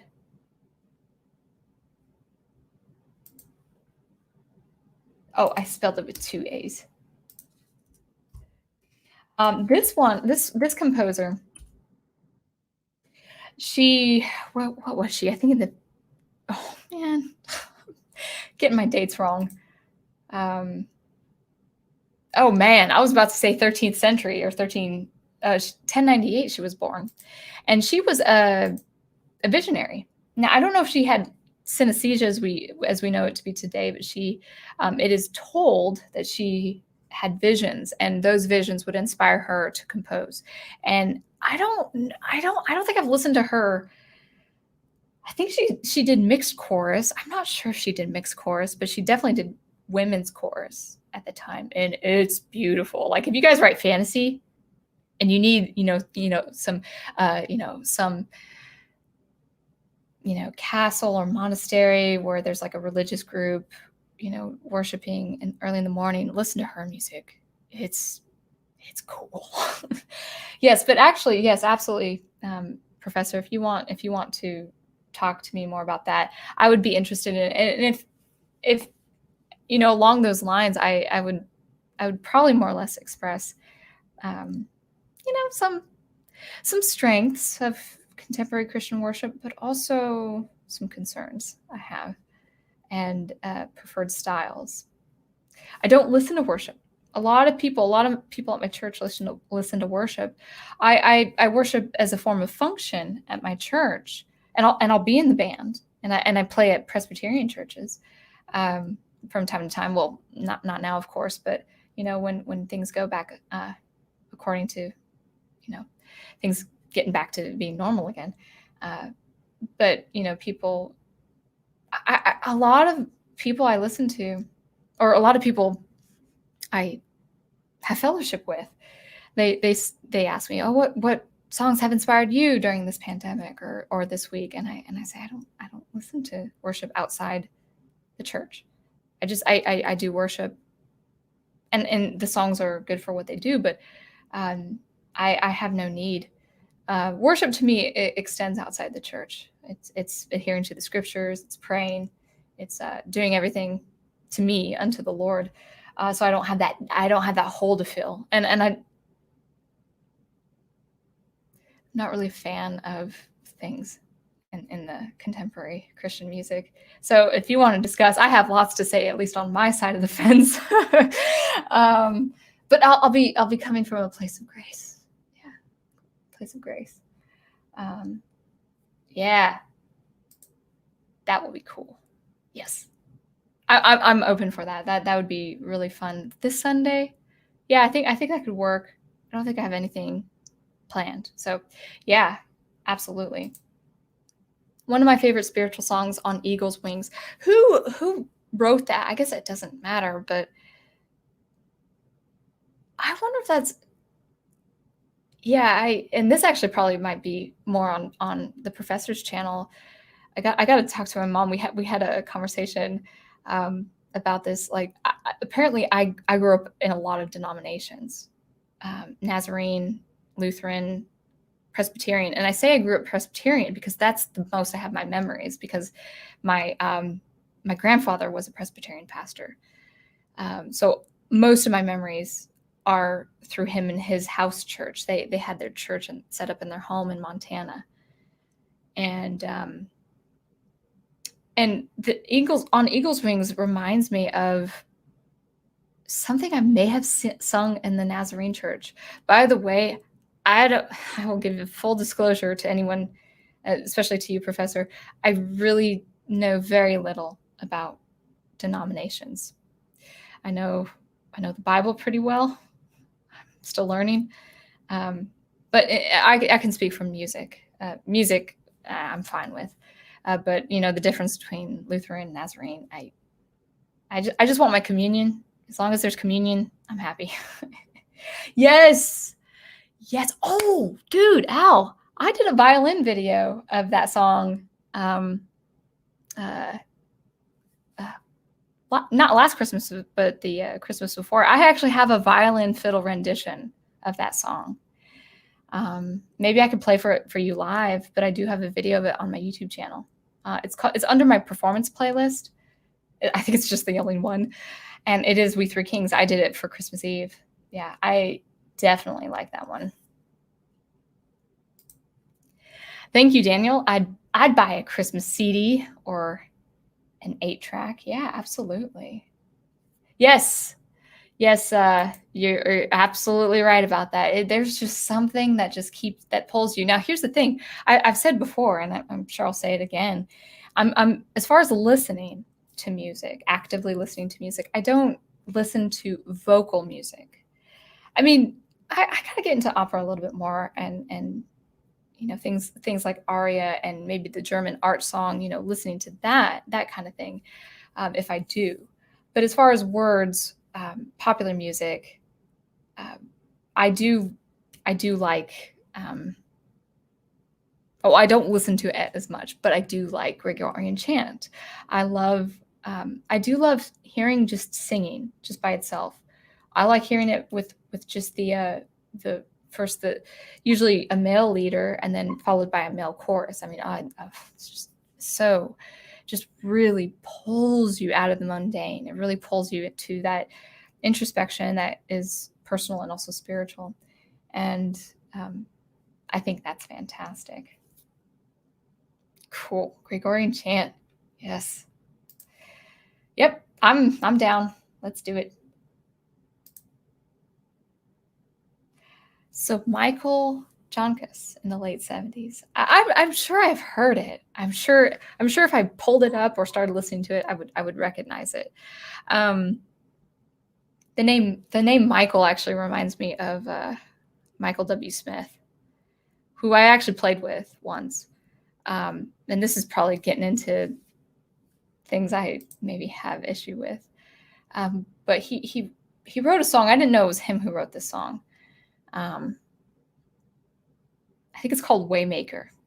And this would be perfect for the Prof's channel or Catholic Bible Geek, because we're more on inspiration, but on this channel. But it's without being so critical, it's just a word. It's a string of words that are rhythmic, that sound good strung together, that sound good singing, that are fun to sing, and that are fun to rhyme. But I have been in positions of worship where I have to stop because it's repetition. It's over and over and over and over again. And not that it's becoming an incantation of sorts, but repetition gets a little to be, if it's not used appropriately, if you don't measure it, it can be a little bit mind numbing. And that is a concern I have with contemporary Christian music.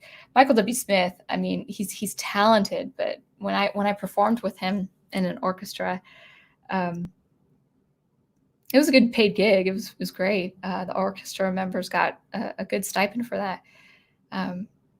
But I remember just that celebrity status he had. Like, middle-aged women were like reaching out to him when he was walking on the stage. It was maybe I'm getting too personal, but it's just, I don't feel it's appropriate as a Christian artist. I'm not saying he's not talented. His music is not personally my favorite. I don't care for his style, but I'm not saying it doesn't have a function there. But it's not about the artist. It's not about the artist. It's not about how handsome he is or how cute she is. It's not even about their views and things they spout out, regarding religion or ideology or anything like that. It's about the art.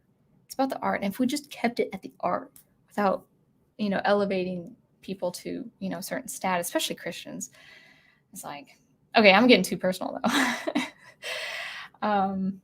Yeah. Oh, okay. Good night. Yeah, actually, this was kind of a pretty low key chat. I'll get a lecture up next time.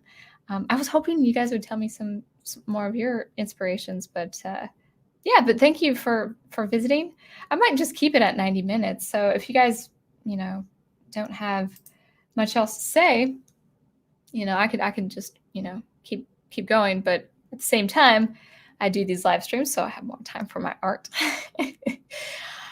So anyway, any more questions on inspiration or different things like that? Actually, Big Al, just throwing the question to you. As far as Christmas, like if I were to do an album, would you have any ideas? Because I have a selection of sacred that I like, but I also have secular that I like. Mixing the two, it's not a bad idea, but there's always there's a mood. There's definitely a mood between the two, and I like to keep my mood consistent. So I don't know if you had any ideas on that. And working on different things on violin too, like lark ascending.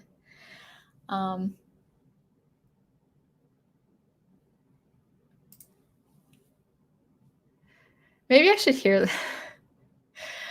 So Professor Geek quietly moves his classic Newsboys and DC Talk CDs from the webcam view. I should hear them. I mean, are they like Michael W. Smith? Oh, man. I mean, we could hear audio through this live stream. It's awful. I mean, what I would hear would be different from what you would hear.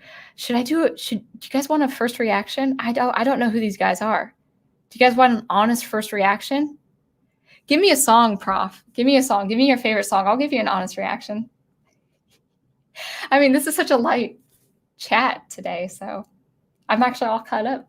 So if you want to, I'll be objective and gracious. I will come from a place of grace. But if it's like Michael W. Smith, I might, or what's the other popular guy? I don't think he's Christian, but he's kind of like along those lines. Gosh, David Foster. He that kind of syrupy piano. Is that a song? Okay, I don't want to like. It's not okay. I'm not like, art is objective, and you can like your stuff. I can like my stuff. I like things that people might like to poke at. I'm not even saying I'm gonna poke at it. Okay, live and stereo. Now I won't put this out. I won't do audio output on live streaming, but let me do some YouTube real quick. Talks amongst yourselves. Go ahead and express your malcontent for the news of what's happening, which we will probably hear on in office hours tomorrow. So let's do this. Let's do this. Oh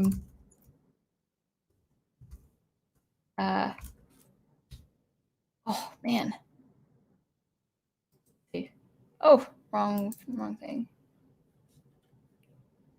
Live in stereo. I like the title.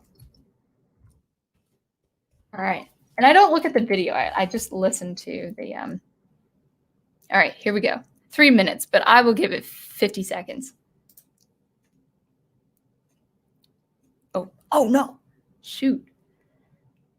Okay, I can't talk because I have to turn up the volume.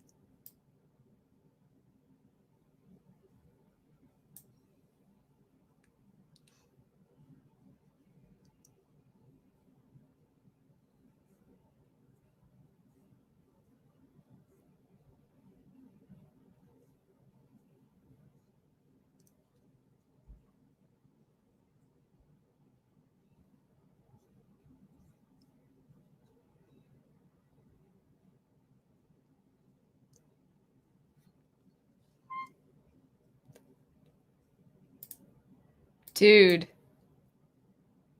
No, actually, that's good songwriting. Can you hear me okay? It's the harmony that they use actually is harmony I work with all the time, and it's just so different from now. We need more of that. Yeah, no, actually, no, that was fine from the first 40 seconds that I heard. That was really good. From what I could hear. Yeah, so I approve. I approve. Good rhythmic section. I need to hear the lyrics. I didn't really hear the lyrics from what I could hear, but the way they did the bass and the harmony was actually quite nice. And when was that song written? Probably 90s. which probably, yeah, maybe I'm just tired of the flavor that I hear now. It's very, yeah. There's so much. We'll talk about it on your channel. There's a lot to unpack. Sound Engraver. I prefer to a more traditional Christmas songs. God Rest You Merry Gentlemen. Yeah, absolutely. Oh Holy Night. Why not? Yeah, I think that would be the first thing I would approach is the sacred, because it's just timeless. Those melodies are timeless. They, I could actually I could play O Come Emmanuel any time of the year. Yes, it's meant for the Christmas, for the coming, for the Advent, for the coming of Christ. But man, it's just really good stuff.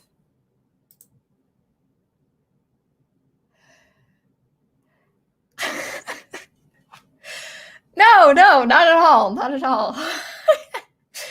No, it's good. It's good. I'll listen to them.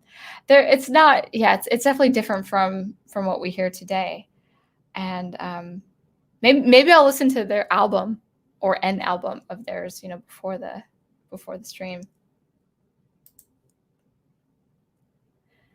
Oh, that's Cruz. Hey, Cruz.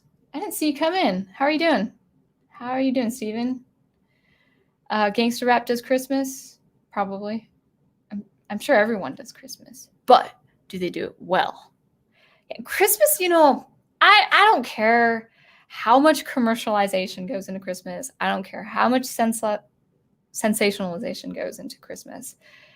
You got to do Christmas right when it comes to music. You can't go over the top. It's dumb. Oh, that's unkind of me to say, but it's just too much. It is too much. Yeah.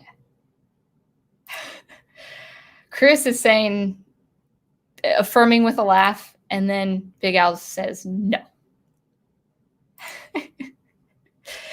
So yeah, so I would say yes. Yeah, definitely Christmas. So yeah, there's a lot to draw inspiration from. But yeah, are you guys interested in me talking about space opera on the 4th, May the 4th? Would that be something you guys would be interested? I'd use some, of course, iconic examples from the seminal original trilogy. We could probably do, I didn't watch the last installment of the sequel trilogy, so I really, I know people have said opinions, but I could say all the way up to The Last Jedi, but when I don't watch a movie, I can't say how it's incoherent too much. I can only hear from what people are hearing. But we could talk about how what we could do is we could talk about how the original trilogy really does, actually, I can take that off. We can talk about how the original trilogy actually does fit that 3-act opera structure very, very well. We can make comparisons with the prequel trilogy. It is 3 acts, but it's 3 acts leading up to the original saga. So it does fit as far as opera, as far as it being a space opera, as far as it being that coherent set piece, as far as set design, as far as the iconic music of John Williams. There's a lot to compare with space opera as a genre, as science fiction, and the opera, the actual genre, opera itself. And I don't know if you've ever been to opera. No one, because I was the same way as a student. I was a music composition student who just couldn't bother with the traditional opera, the hoity-toity, I've seen Seattle Times, they'll call opera that. It's so unnerving. But as a composition student into more experimental stuff, I thought, well, I have no time for opera. But when you go to an opera, there's nothing like it. There's nothing like it. It's a wonderful experience. And seeing up close the lighting and the actors, because they are actors as much as they are singers. They are actors. There's drama. I call Star Wars space opera, not so much science. It's not science fiction. It is a drama. And, space opera is used for that epic scope of science fiction where drama comes before the science. And, space travel happens in science in Star Wars, but it's more mystical. It's more space fantasy. So I use space opera when I talk about Star Wars. But there's that drama, there's that tension with music, with characters, with set pieces, with costume. And I think it'd be really fun to talk about opera on the live chat for May the 4th. So, yeah, that's kind of what I'm dreaming up. I kind of want to invite a colleague of mine, but I'm not allowed to contact him through our contract. So I don't know how to get a hold of him, but he's a great singer, and he's so full of energy and charisma. But I don't think I can get a hold of him. But if I can, I might pass it along. But I probably would get in trouble and probably fired if I could contact him. So unfortunately, it might just be me. And I'm not a specialist in opera. I just know the basic structure of opera. So let's see. Hey, Swift Justice. The last few Christmases lacked music, and they did not feel at all like Christmas. Yeah, isn't that the way it goes, where it's washed up? It just washes out with all the rest of the stuff. It's kind of like, I don't want to put a spiritual ding on my thoughts, but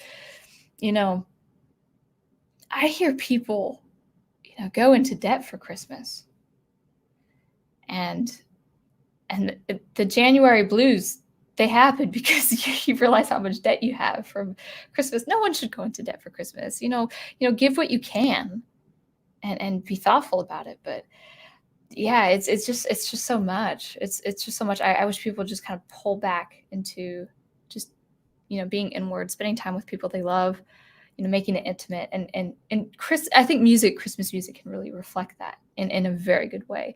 Yeah, things like people like Burl Ives, Benny Goodman. All those greats. So I think, Professor, you say yes for space opera? Is that what you're saying? Because I would love to do that in honor of Star Wars, of course, and of course honoring the original trilogy. I have no other plans for May the 4th. Oh yeah, I guess you guys would as fans. I didn't consider that. Now you're probably stuck home if this keeps on going. Yeah, thank you. Thank you for Thrawn Trilogy. Yep. Yeah, I haven't read the last installment of the Thrawn Trilogy, so I don't know if it goes with the same three. Well, it's 3 acts, 3 installations, and I'm sure there's a closure. I'm sure there's closure. I'm sure there's a definite end. So maybe I won't finish the whole trilogy by the time it's May the 4th. But put in your 2 cents. That will, because you've read the story. So you definitely can affirm if that is true. Good. Yes for space opera. Ghost Cubic. Haven't heard you before. Welcome to the chat. Nice to have you. I like the word cubic. I think of cubic interpolation. Stephen Cruz. Yep. Thank you. And thank you for using the euphemism. That warms my heart. Yes, to the opera in space. Yeah, opera is it's drama. And the beautiful thing about opera, when people say I can't get into opera, opera is like the film, only with having it be sung and have the dialogue be sung. But you've got the scenery, you've got the costumes, you've got really good production. And it's almost more of an immersive experience because there is no screen to separate you. You're with the performers. I remember seeing Rossini. I think Rossini. Lucia di Lammermoor. It's kind of tragic. The heroine goes mad. That's opera for you. Where the people in love, they just go mad. But I remember she was singing this like coloratura, like real high soprano, just beautifully. I just couldn't imagine. She sang E, which is 3 octaves above middle C. I mean, really high. And she sang it softly and sweetly, which is so hard to control. I mean, I can't even go up to G without much control. I don't think I'm a soprano. I think I'm alto. And while she was doing that, she was kind of doing it in a ticklish way, because she was using a knife, a prop, and she was slitting her wrists. It was really gross, but she had that ticklish sense because she was cutting her wrist because she was going insane, and there was actually blood trickling on her arm. Of course, it was fake. But man, I'll never forget that. And I was like second row. So I was looking right up at her. I mean, it was so close. Really, really cool stuff. So, if you ever have the chance, I mean, no one's going to performances now, but, before you have an opinion about opera, go to an opera. It's quite fun. It is quite fun. Listen to Sound Engraver talk Star Wars and space opera. Yes. Yeah. I will know enough about opera. I know enough about opera where it's good for people who might not be used to the genre. So more comments. Good. Oh, more comments, man. Excuse me. I had a big dinner. Oh, what is my favorite opera? Ooh. I haven't listened to enough to like a specific one. In terms of story and music, Verdi's Otello, of course, Shakespeare's Othello. I did a college presentation on, actually my final paper as a graduate was on Verdi's operas. Verdi wrote 2 Shakespearean operas, Macbeth in the 1840s and Otello in the 1880s. And I compared the 2 styles because Otello was written in a more traditional operatic form found in among the earlier Italian composers and German composers. So a traditional opera form, which I actually, if I do enough research, I can let you in on that. And then 40 years later, he had gone through, I think, the death of 2 wives and political and social upheaval that was happening in Italy at the time in the 1880s. So that style, even though it was a Shakespearean opera, the musical style had changed dramatically over the course of his 40 years and his tragedies, and also with the Italian uprising. He wrote a lot more of that political, Nabucco, all those great things. And so Macbeth, even though it's based on 2 Shakespeare plays and tragic characters, with Macbeth and Lady Macbeth, and of course Othello with his his wife, but still, even though the story is tragedy among 2 kings, the music style is very different, even though it's the same man, just 40 years later. And I remember that graduate paper it was an interesting topic, but I was lazy. I looked at my paper like 3 years after writing it. I was like, wow, I wrote so badly. Oof. I feel like I should just be a student just so I could, do it all over again the right way. But I had fun with that presentation on Verdi's. Iago. Oh man, Iago has some great arias. Now, Tosca is also a really good story about a lady who is being kind of watched and kind of stalked, if you will, by a very powerful man who wants to kill her lover. And he's being interrogated while she's listening to his being tortured, her lover being tortured under this oppressive man. And the music is so good. I can remember, I mean, it's been like 8 years since I've heard it, and I could still remember the driving orchestra, and Scarpia, I think is the villain's name. He's baritone. Most villains are baritone or bass, but bass is more of a paragon of virtue. The bass figure, that kind of old fatherly archetype. They more are sung with bass. Tenor is the lover, the young lover. Baritone is most likely always the villain. Some operas, I don't know which ones, but some operas do have the baritone be the lover. I think actually Eugene Onegin, I think, had the baritone. I played that in an orchestra. It was quite fun, being in the pit orchestra. But I remember that scene, and it's more iconic than some film music you hear. And this was written in the 19th century. I mean, yeah, good stuff. So Tosca for music and story, Otello for Iago's kind of conniving. He's trying to bring down the king. Very, very cool stuff. And Iago's wife is mezzo soprano, and she has a very powerful, from what I heard, very powerful voice. I also, I like Mozart for his Magic Flute. Queen of the Night. That's a fun one, and there have been film adaptations for Mozart's operas. Well, actually, a lot of operas. I haven't seen them all. I haven't seen a lot, actually. Magic Flute is great story, fun.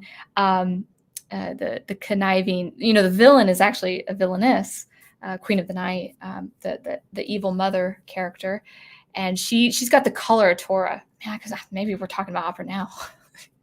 She's got the. I'm not going to do it.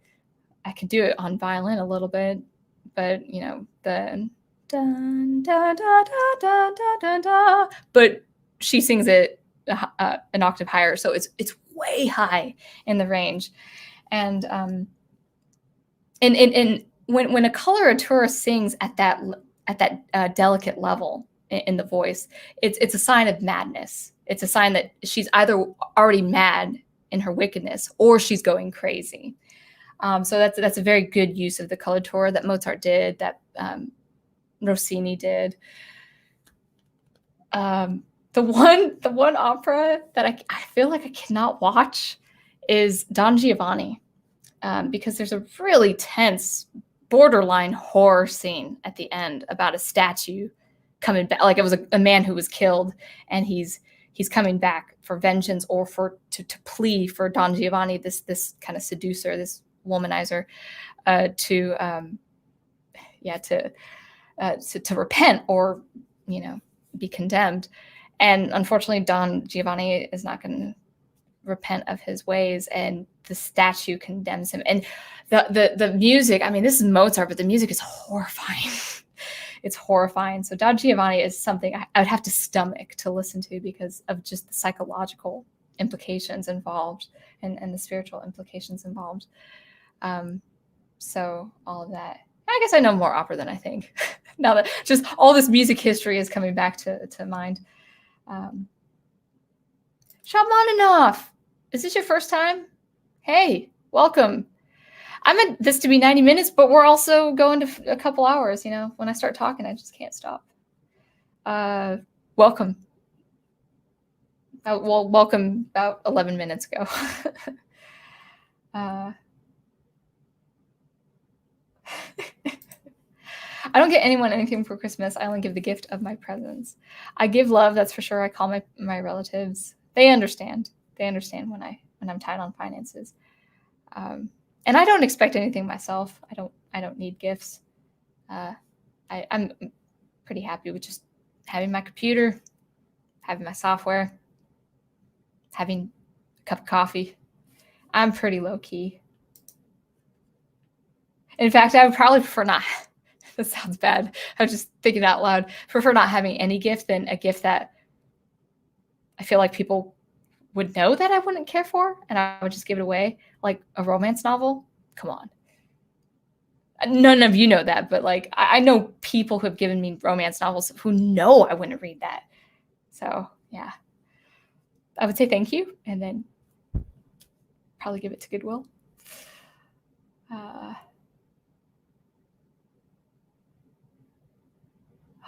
Why should I know this? I actually don't. Pagliacci. I'm not familiar with the reference. I'll have to clarify that. Oh, maybe this isn't even for me. There you go. My face is getting red. Sound Engraver. It's not opera. But have you ever experienced the musical Les Miserables? I can't even say that right. Miserables. Big Al Presents and I were talking about it on Saturday. I have to see the musical. I've heard the movie is pretty different. I haven't seen the movie. I felt like I heard you guys talking about it too. Now we're talking about opera. Now here's what I'm really, really, really bad with. I don't keep up with musicals. I've played in musicals. I've played in pit orchestras for musicals for high school. I did Shakespearean plays as a musician in college, but I'm really bad with musicals. I don't know anything about musicals. So if you want me to practice getting into musicals, maybe we can do a rewatch and I can do an analysis. Now, here's the thing. Actually, I wanted to talk to you real quick about Xanadu. I really enjoyed it. I liked it a lot. It does have more of those iconic period popular pieces of the decades, and I don't think it's going to require the same analysis that I had for Dr. Horrible and that one. There was definitely concrete analysis. I can give you more aesthetics and musical ideas of what they're using, but even so, it's actually quite simple, well written. And the Electric Light Orchestra, some of the songs that I really appreciated. I liked her song "Suspended in Time." Got a little teary-eyed there. I got a little teary-eyed when I saw Gene Kelly and Olivia Newton-John, I think her name is, when they were dancing in that room. That was good music. And I loved watching them dance. So what a joy. That was a joy to watch last night. I look forward to watching more.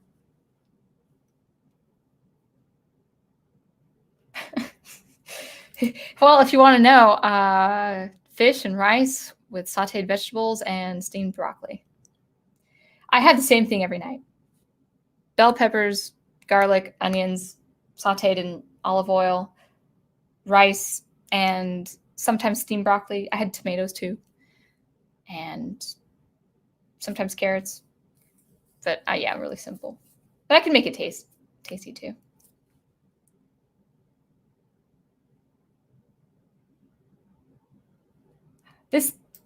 This isn't from me. I'm just going to say that.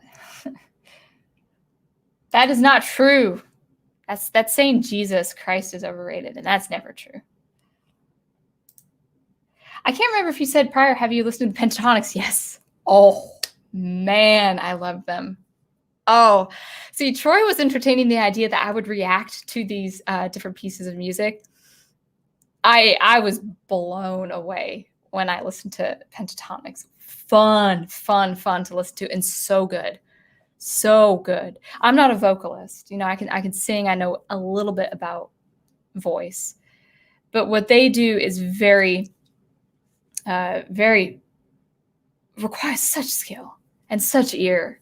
So yeah, thank you for the recommendation. I watched, I think, a video called Evolution. The evolution of music. It was really fun. They were even singing songs I don't care for, and I could listen to those songs because of them and how they arranged it. So yeah, fun stuff. Yeah, that was really fun to listen to. So thank you, and thank you, Troy, for those recommendations. Stephen Cruz says, that's funny because Professor Geek doesn't like it when we send him romance novels either. I can see that. Maybe what about illustrated romance novels with a gorgeous redhead? That might be something he would consider. But it's not romance so much. It's how romance is written that I don't care for. No on romance novels? Are you not a romantic, Sound Engraver? Hold on. This is my first time taking a swig in 2 hours.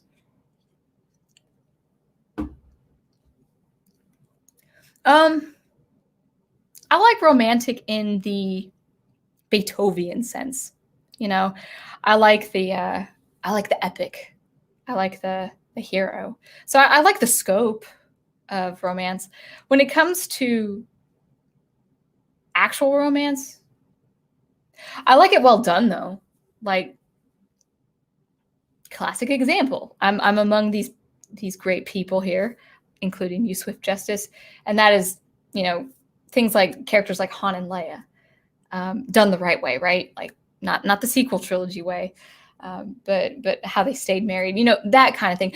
I like, well, I don't know if I like it if it's put in the story well, and if it adds to the character and the character growth, that's fine. I've got my character having a love interest, but he's super cool. He is awesome. He's fun to write. He's so fun. He is a rogue who kind of crosses the line a little bit, but he's a good character, and he's over time he seeks to serve the best interest of people, especially the woman he loves. And I'm not into romance, but this I thought, oh, that actually it was an organic process, including this romance, and so I will include it if the tension is good and all that. But in terms of it's a B story, it's not the A story. It's a supplement. It's not the main primary focus. The focus is the mission, and the romance is just it's just a supplement, like friendship. Friendship, whether it's two friends button heads or something like that. Having a little bit of drama in their friendship, that's all well and good if it's well written. But a story about two friends in particular without an epic science fiction space mission thing, count me out. I need the space opera. I need it. My ears are burning. My ears are so red. All right, Troy Pacelli says, I'm good with whatever you feel inspired to bring to the party. Oh yeah, for the rewatch, yeah. Oh man, one thing I loved was the visuals, the animation. Oh, I just got big kick out of that. You might hear me griping about the starving artist character, though. I know he's the main character, but I was like, oh, come on, you starving artist. Oh, boo-hoo. You paint for a job. So sad. I was picking on him when I was watching. I was like, oh, you work with other artists and you get paid for it. Boo-hoo. But no, it was fun. And Olivia Newton-John is just a delight to see. She made me smile every time she came on scene. Fish, rice, and steamed broccoli sounds delicious. Thanks for the invitation. Yeah, you're welcome. Yeah, okay, I'll accept that. Love is overrated. Jesus Christ is not overrated. Thank you. I'll take that. Sound Engraver has you pegged. I don't know what you mean by that. My starving artist? Or that I actually watched the movie. He probably hasn't watched the movie yet. He's got schoolwork though. I'm not a student anymore. Gorgeous redheads? Such a thing exists? I don't think there's a redhead who can't be gorgeous. I was a Starbucks barista for a time, and I worked with a beautiful blonde and a beautiful redhead who also, not only was she beautiful, she had the funniest personality. She had such chemistry. And oh my goodness, men of all backgrounds flirted with her. And she was fine with that. And I was okay with that too. I was like, dude, if I had red hair, I wouldn't be surprised. Just a funny personality. Such great chemistry. She wanted to be a librarian. I thought that was such a waste. I hope that working in the library kind of killed her spirit. I'm not against libraries, but she had way too much chemistry and personal energy to be behind the stacks. I was a student librarian, and I did a lot of work in the stacks.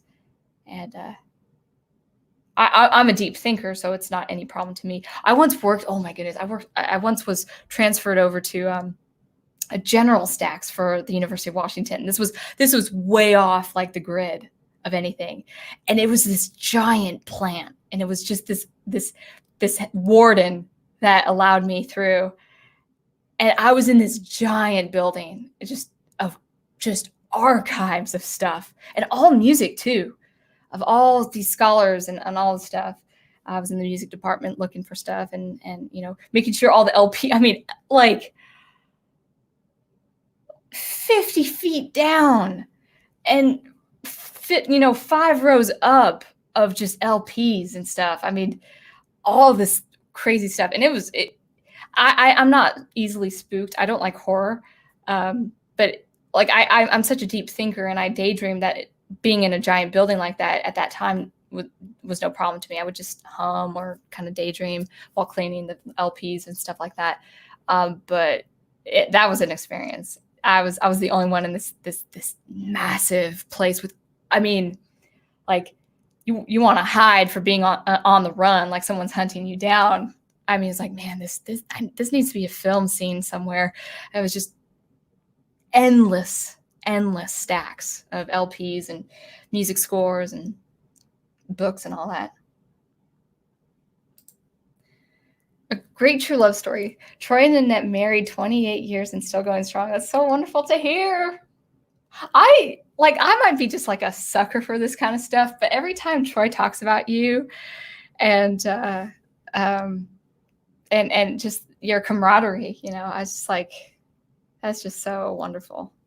That's so wonderful. When I gigged at the castle, they would have major anniversaries. I would play for proposals, so I'd always be nervous, like that the woman would say no.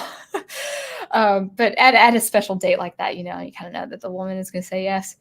And I would play these love songs, for them on violin while the man proposed. Very, very cool stuff to see. And but that would also be a place where people would celebrate their 50 years or 60 years. I'm like, wow, that's cool. I'm in my 30s, and so it's not going to be 60 years. It'll be for life, but it's not going to be for 60 years. It's so sweet. I don't really gush over this kind of stuff too much, but with you two, yeah, it's kind of endearing. Now, are you guys coming on to an anniversary? If so, my congratulations. Yeah, send a request. I'll play some violin for you. Troy's real champ. Congrats to you both. Yes. Define crossing the line. He doesn't take orders. Well, he does take orders and pushes it a little bit. He improvises. And it's in a very precarious situation where he really should take orders. And he improvises. And the protagonist likes that to an extent because she's been put in a very compromising position where she knows she has to follow orders, but she doesn't want to. And he's got this buddy, every good featured character has to have a buddy who does follow orders to the letter. So they butt heads a lot. It's really fun to write. But they're both good guys. They both are really part of the team. Oh, that's for you. Yeah. Yep. And that's for you too. She wanted to be a librarian. What a waste. Yeah. Sound Engraver quotes. I mean, I love libraries, but come on. I was a student librarian for about 2 years, I think. And I see the importance. I definitely see the importance of maintaining libraries, but as long as libraries promote wholesome stuff. There's a lot of libraries that I'm like, are you serious? Like, this is trash. Like, public libraries. I mean, maybe Seattle was an exception. Little Rock actually had a really good public library. Here where I live, I've been kind of disappointed. These libraries are not. I'm a little disappointed. I'm like, I don't have to have the best library, but yeah.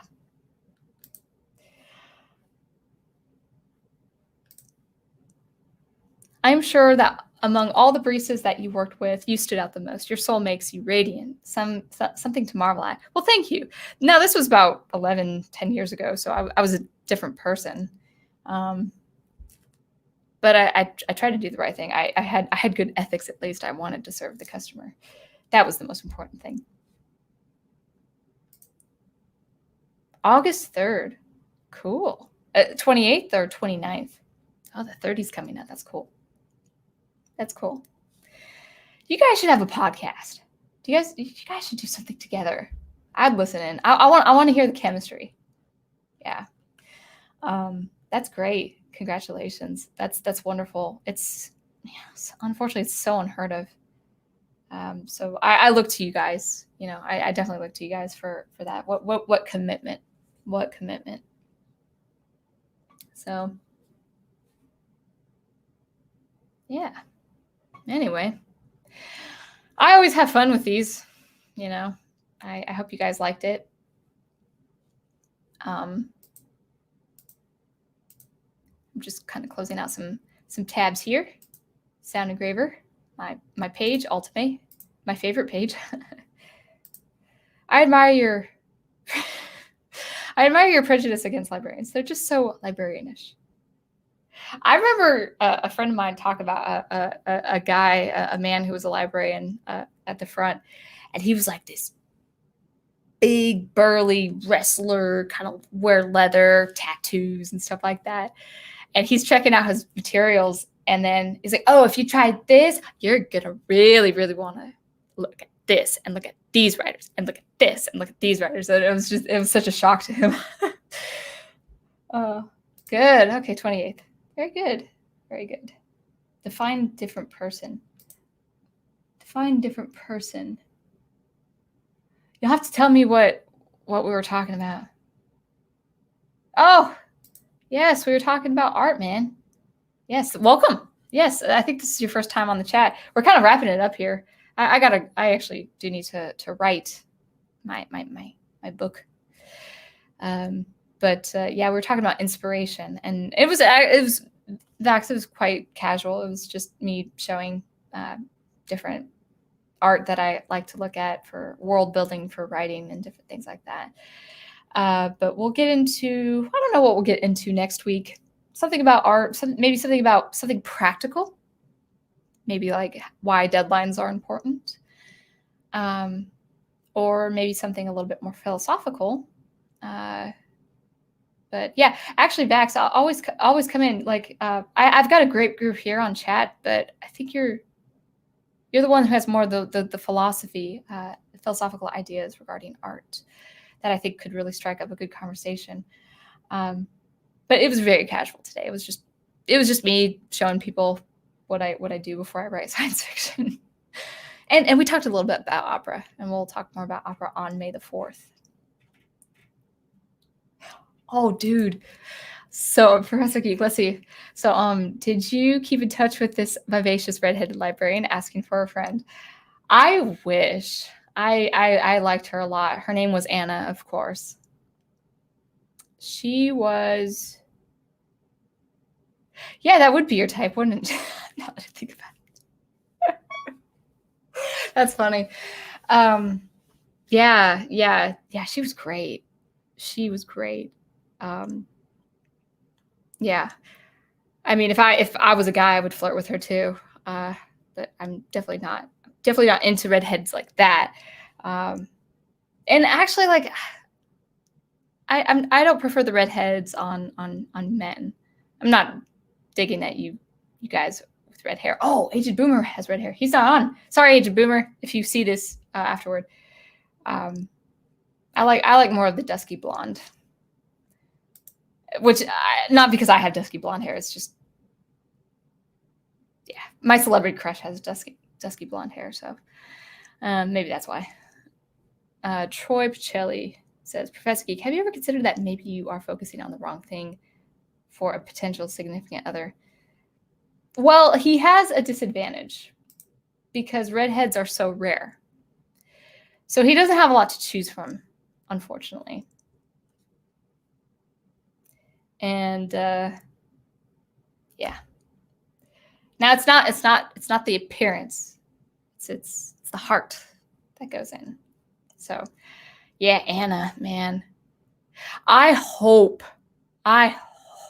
just brought me a terrible memory. I hope for the life of me I returned her original Star Wars VHS tapes, because I borrowed tapes from her just to see what the VHS looked like. I'm sure I returned them. If I didn't, I will ask God for forgiveness, because that I hope I return that to her. I haven't seen her in years, but I remember borrowing that from her. Oh man, that would be the worst thing ever if I did that to someone. Oh yeah. Swift Justice. I gotta talk about it. People are talking about it. I gotta talk about it. Well, I'll give you a little teaser though. What got me into thinking about this? Now I know this as an artist anyway. Why art is objective and not subjective. Vax may disagree. I'm not sure. But the thing that actually got me really thinking about this was actually it has to do with Sonic the Hedgehog, and how that first. I hear Big Al's voice already. That first animated rendition and how it was so atrocious.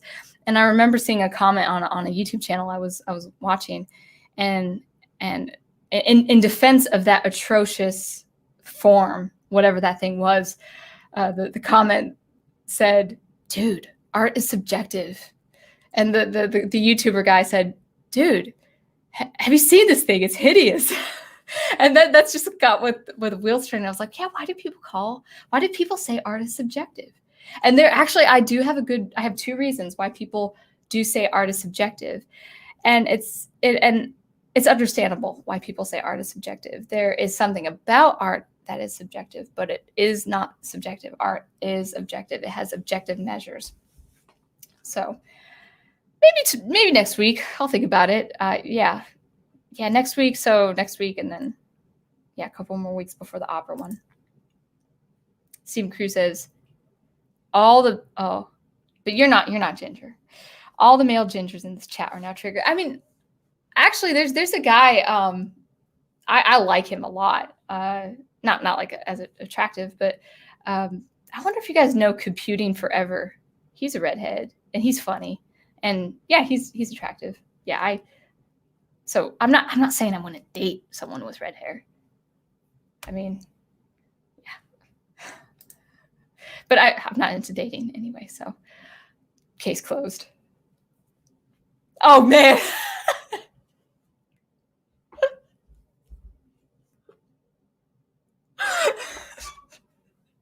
Yep, that's right, Professor. A redhead librarian who owns the original trilogy on VHS. Yep, that's right. Man, I'm getting warm. My face is getting red. I should have. It's hot here. I should put the AC on a little bit lower, and my hair is kind of all over the map. But yeah, no, it's true. It's true. Had I know, like, if I knew you 8 years ago, yeah, I've kept staying friends with her for you. She was much younger than me. I think she's probably, well, I'd say she's about 28, 29 right now. Yeah, exactly. Exactly. She's somewhere in Washington.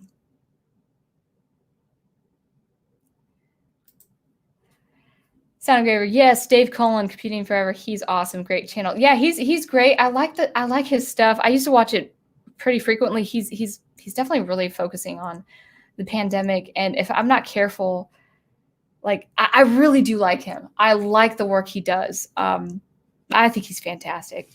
And he's actually gotten back from he's been open about coming back to Catholicism from a long, at least atheist perspective, maybe agnostic, but I think it was atheist. So he's just seeing the world for what it is, and he's coming back to faith, and it's great.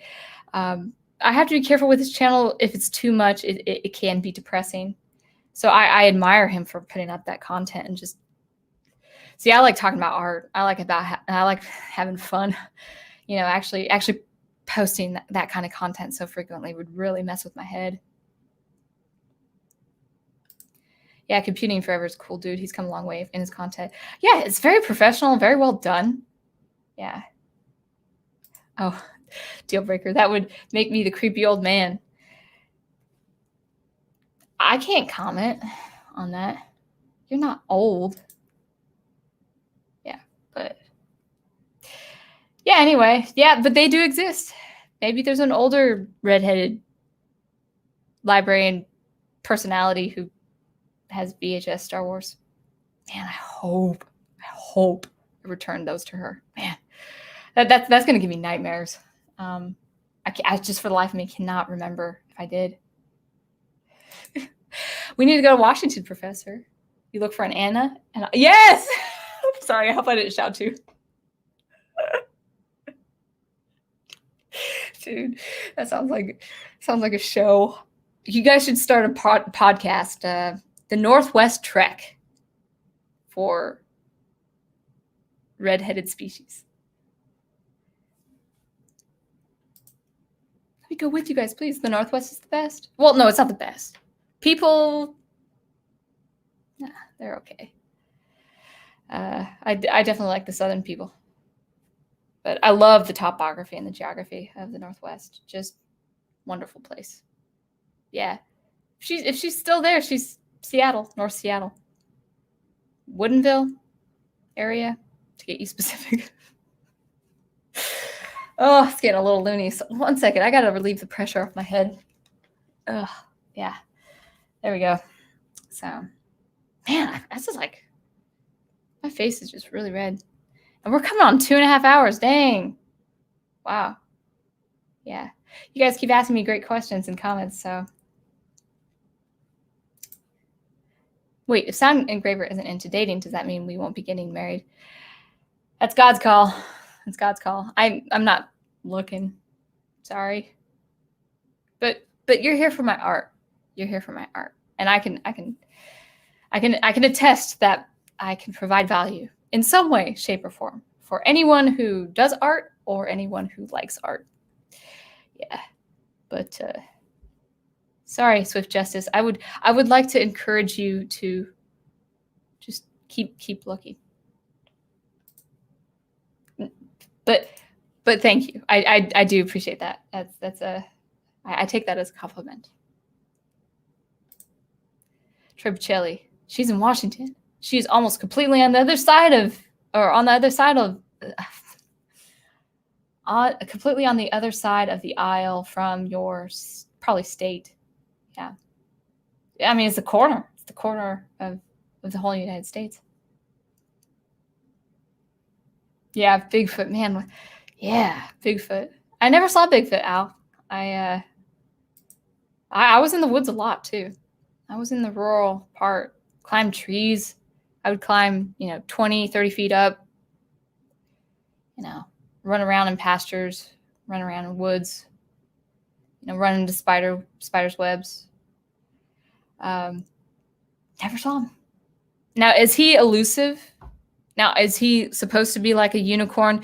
I tell all the girls who I teach who wear unicorn attire, dress, I'm like, when I'm going on a rant now. I am, I can't stand the unicorn paraphernalia where it's like, oh, unicorns, I'm special. And I told this to a 6-year-old. Oh, she's not 6 now. I started teaching her when she was 6. She's about 8 now. I told her she wore a shirt that said, unicorn, and we have one thing in common. We're special or something like that.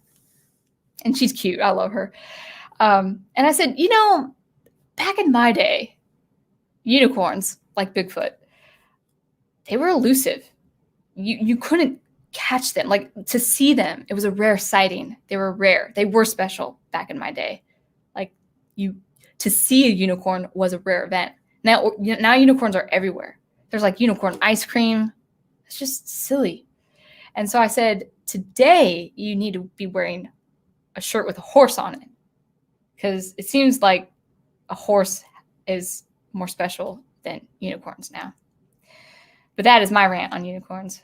They need to go back to their being elusive, like Bigfoot.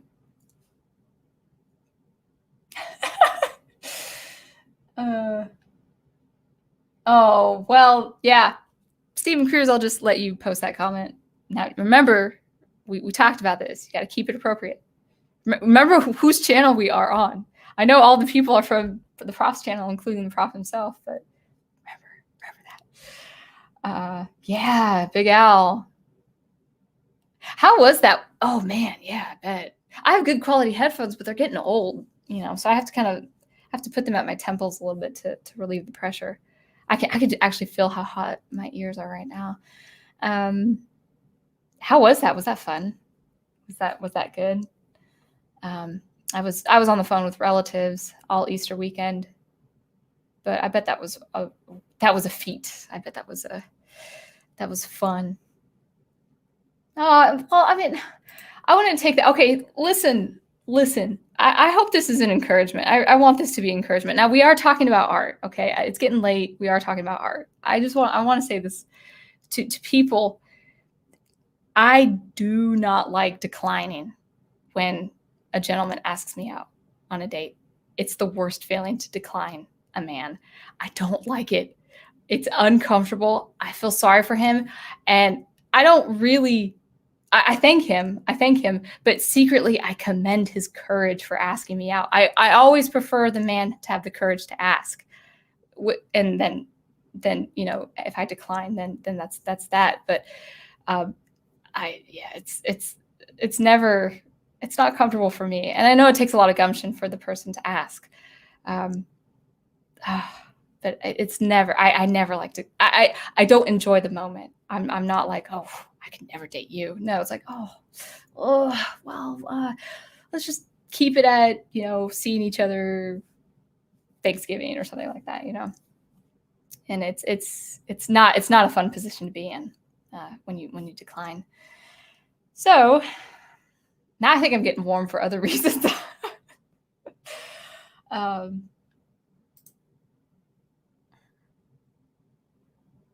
The reason you never saw Bigfoot is that you don't. Yeah, that's probably true. But if I were sober and I saw Bigfoot, that would be a sighting, right?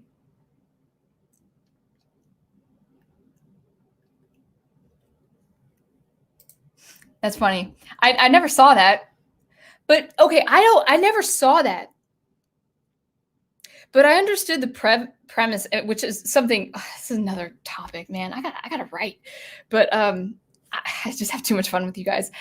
But isn't the premise about a woman artist who never grew up or had that childlike spirit? Here's the thing: I'm all about imagination, but there's a time when we grow up.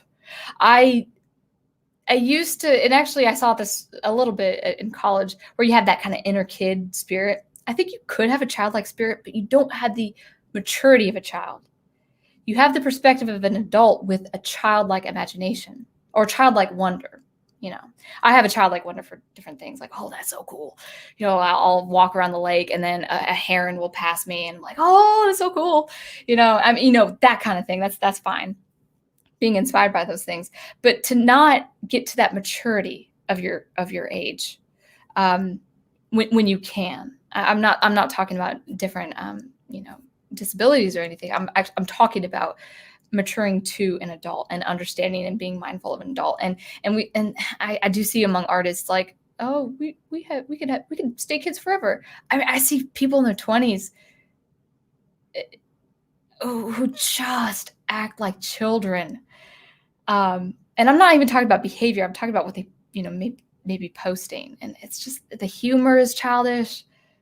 And maybe, I don't know, maybe I'm just harsh on that. But I think the Unicorn Store was something about that, where the woman celebrated being a kid, or it was that at least the mentality. If you have the mentation for becoming an adult, we have to grow. We have to grow. That's all I'm saying. So I don't really appreciate the artists. I don't mind childlike wonder. I don't mind imagination. I think that's great. And I teach kids too. I teach kids about 35 kids a week.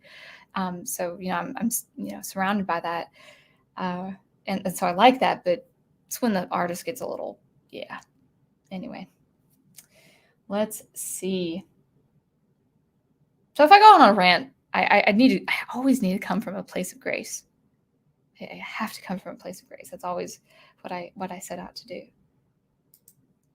Ghost Cubic, where are you from and what do you do? I haven't seen you. We are going to take our kids to Washington this year. Very cool. The whole pandemic thing is kind of has put that on hold. Yeah, especially in Washington. Go to Leavenworth might be closed. Leavenworth is cool. Leavenworth is kind of like a German town in the middle of the mountains. It's really fun. Go to the mountains. Maybe go to the mountains. East Washington. Yeah, maybe Southeast Washington. I'm from the Northwest Washington, on the other side of the mountains. I think mountains should be fine though. I can't imagine them closing them off. They've closed the beaches here in North Carolina. It's really sad. Yeah. I had arachnophobia when I was in Washington, not so much here. I don't think I have arachnophobia anymore. I do have an irrational fear, but not spiders so much. But the wolf spiders, wolf, we called them Shelobs. We called them Shelobs in Washington because, see, the thing is, we have wolf spiders here in Arkansas and North Carolina. I've seen them, but they've been outside. Now, they would be in the plant that I would work in. I've seen quite big spiders in the offices because it was a factory in the middle of nowhere. So they'd come in there. But as far as my apartment and churches and different things like that, they stayed outside. Yeah, the wolf spiders here, they stay outside. Yeah, I mean, they're big here, but they stay outside. I still haven't seen a tarantula, and I'm kind of surprised. I wouldn't mind seeing a tarantula as long as they were outside. I sometimes wonder, like, will I ever see a tarantula in here?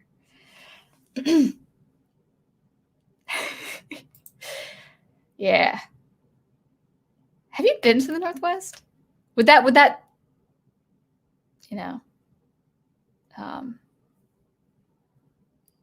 fill the appetite? I'm trying to think of the word, but yeah. Very cool. I'm glad you're a fan of the Northwest for different reasons, but I'm glad we can bring you that inspiration. Sound Engraver to see unicorn, you have to be a pure virgin maiden. To see. Okay, is that correlation true? Interesting. Yeah,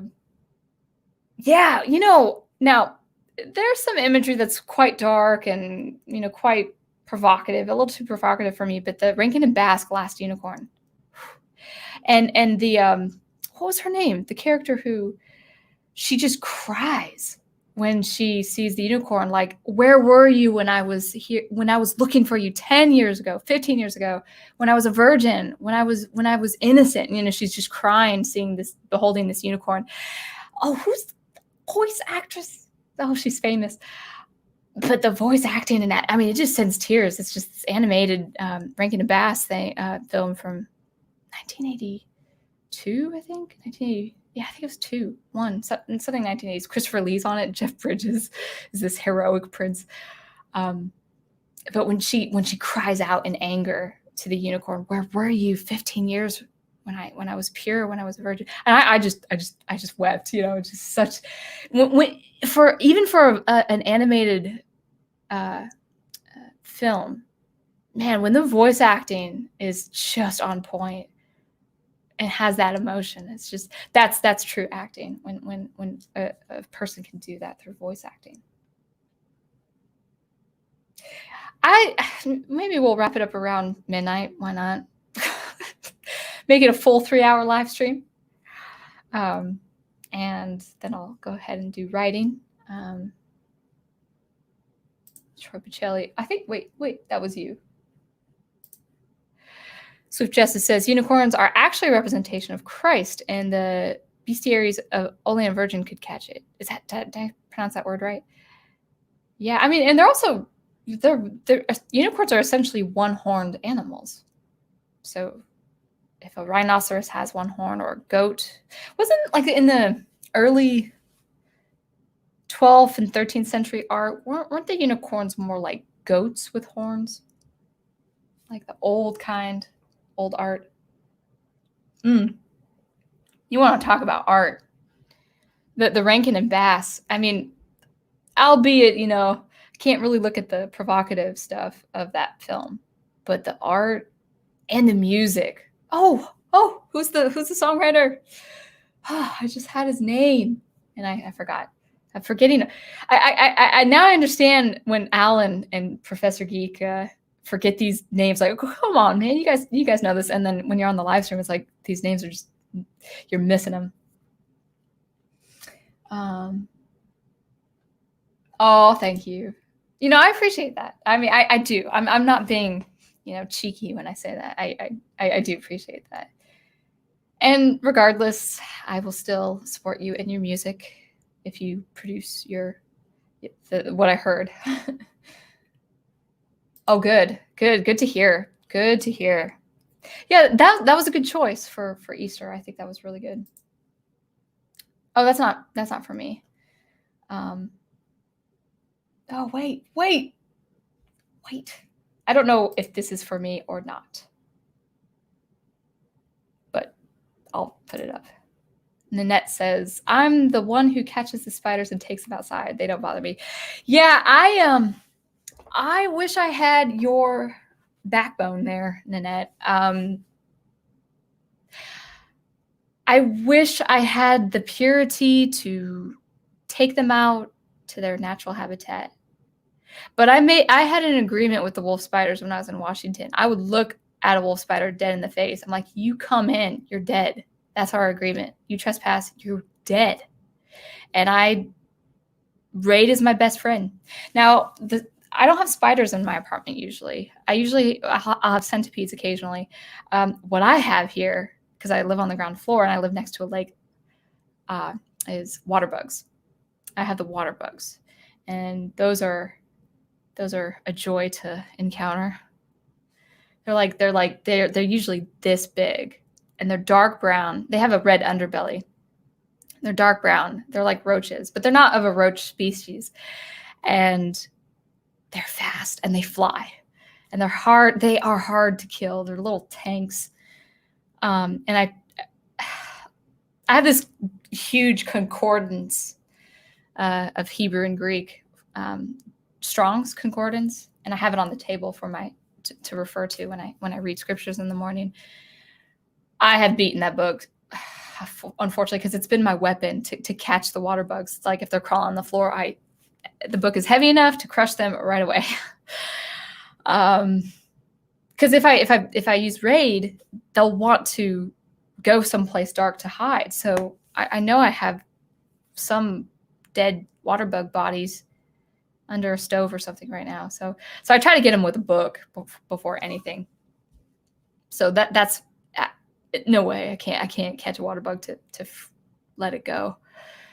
So you have a form of altruism that I wish I had. I saw this infomercial of this spider catcher made of like this kind of sticky plastic that would suck up the spider. I probably would try that out. But just yeah. Yeah, I use Raid. I know it's vicious. I wish I was the natural purist who loves all nature. I love a lot of nature, but second those spiders or those centipedes or those water bugs trespass there, they have to go. Yeah. Oh, I like that. I kind of figured you would be that kind of person, Annette. Does Troy just stand on the couch, and wait for the transaction? Tripicelli. Oh wait, that's not for me. Charlie the Unicorn.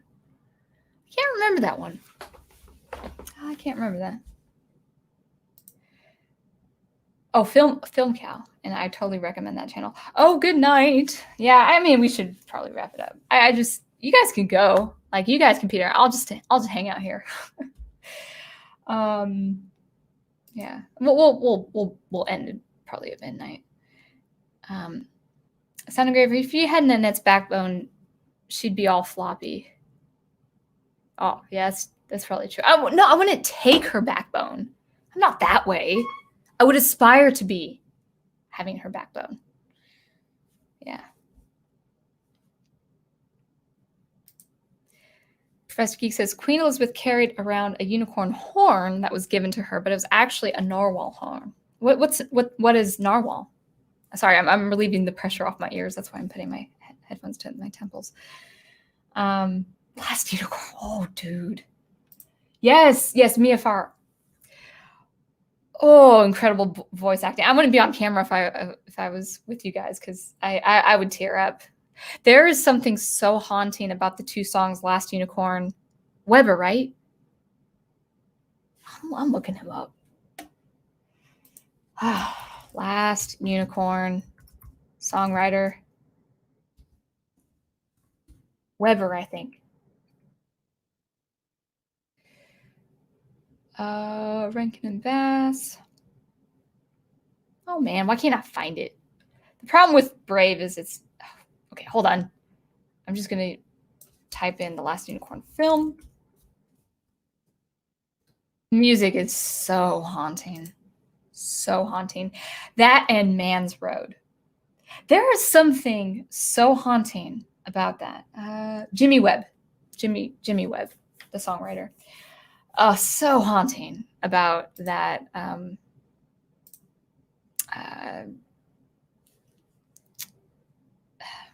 About that film, the color, the art, the story, the music. It's a very somber. Like, I don't. Maybe it's just me, but I resonate with just. Do you guys ever feel like you have a memory of something you never had? Like you have. Like you see, maybe it's a piece of art or film, not really deja vu, but where you feel like you've been in a place, maybe out of a dream or something like that, but you've never been. And Last Unicorn has that effect on me, where it's just like it's so familiar and so foreign at the same time. I mean, I saw it as a kid, so it could have that nostalgic, but I also grew up too with 1980s Care Bears and what was the other one? My Little Pony. When I was a little kid, when I was a little girl, the old 1980s animation. So I mean, I was very familiar with that style. Yeah, I think Care Bears and My Little Pony when I was 6 and 7 years old. This is an art channel, but we'll talk about Care Bears if we have to. Narwhal. Oh yeah. Yeah. Thank you for the clarification. Good. Sound Engraver. Troy's not that bad. He just points them out to me. Yeah, I would be the same person. I'd rather catch them and put them outside than kill them inside. Makes a smear on my white walls. Okay, that makes sense. Which I would then have to wash. My grandmother. Now I actually do this with some bugs. Well, more mosquitoes. But my grandmother, she's still around. She's still kicking, and yeah, there'll be a spider or some mosquito on the wall. I was a kid, and she would just use her bare hand and just go like this. I do it reflex. If there's nothing else to use, I'll do that, and then wash my hands immediately. But if the mosquito was pretty full, full of its human blood and animal blood, yeah, there'd be a stain on the wall. There would.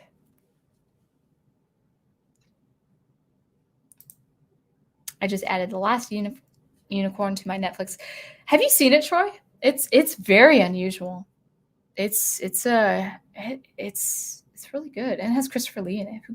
He's the villain, and he's this like decrepit king who is he's so lonely and so isolated, but he's obsessed with unicorns. But he's captured all the unicorns in the sea, and there's one last unicorn remaining to find her people, her race of unicorns.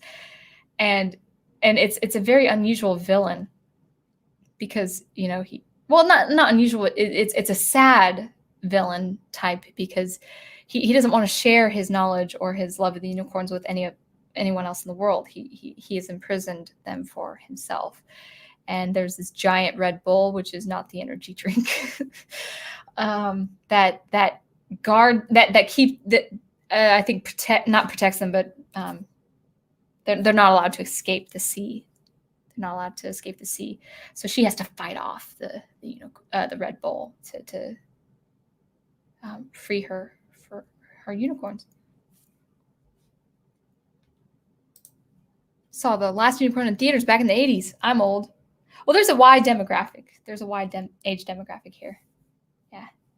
So you are in good company, and a lot of good stuff came out of the 80s. There's one thing I would say that, if I didn't have knowledge, if I could go back in time and erase my memory of something, I would erase my knowledge that Darth Vader was Luke Skywalker's father. See, I always knew it.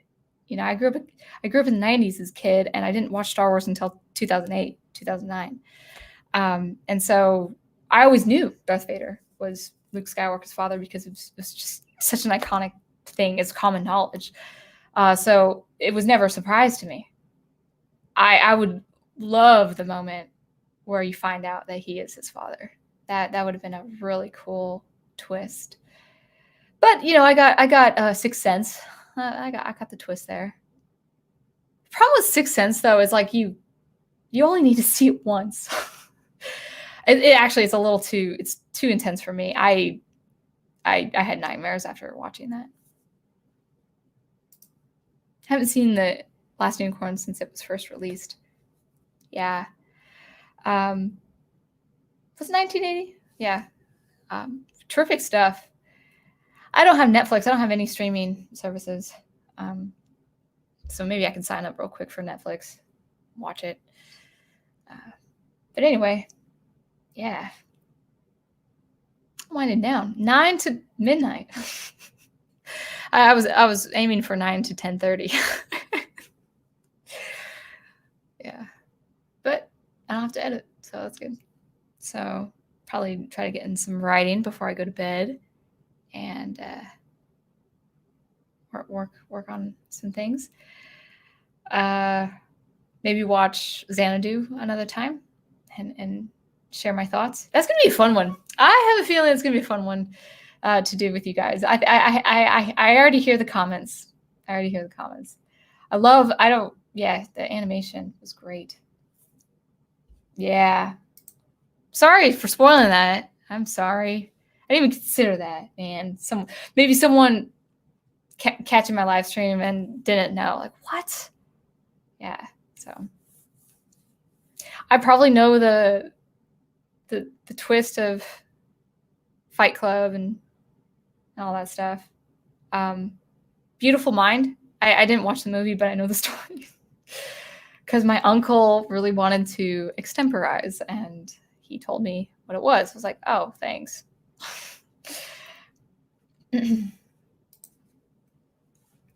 For me, after first seeing Empire Strikes Back, I had all these conversations with my friends discussing whether or not Vader was lying. Oh, dude. Ooh, yeah. Oh, wow. One friend had a theory that Boba Fett was actually Luke's dad. I could see that. I could see that, not having any knowledge of the stories. I can see Boba Fett having that potential because he's masked. You don't have to, well, like Darth Vader has a mask. You don't have to have that any resemblance, of that. So yeah, I think that would have been interesting. So Troy, I'm just curious what happened after seeing the saga be completed, after the Return of the Jedi. Did your friends still have theories after that, or did it just kind of that was just universally accepted that Luke redeemed his father? I mean, I really do like Luke Skywalker in the Thrawn trilogy. I kind of wish they didn't call it the Thrawn trilogy. I like Thrawn as a villain. He's intriguing enough, but I read it for Luke. I read it for the heroes. He's a good villain. There's just one thing lacking, and but we can't choose our villains unless we write them, unless we write our villains. So, but I love the story. I'm having so much fun with the story. I have so much. I know what that mansion in the mountains look like. I know what the village looks like.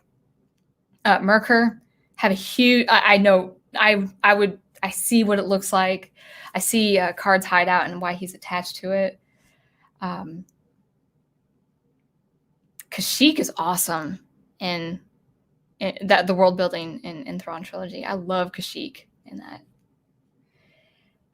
But running out of steam. So yeah. I'm looking forward to the final installment of the Thrawn trilogy. I've read both the first and second already, so I know the story. I know what happens. What do you guys think about that Wraith character that accompanies Niles Ferrier? He kind of takes me out of Star Wars a little bit. I mean, not in a critical way. He's just weird. He's creepy. He's a shadow. He's a wraith. He's like one of the nine, but in Star Wars. But I don't see him like garbed in black. I see I see kind of a shift in like if there's an object, the object shifts. Like he is a wraith. Oh wait, sorry. Xanadu, your neon lights will shine. Yay for you, Xanadu.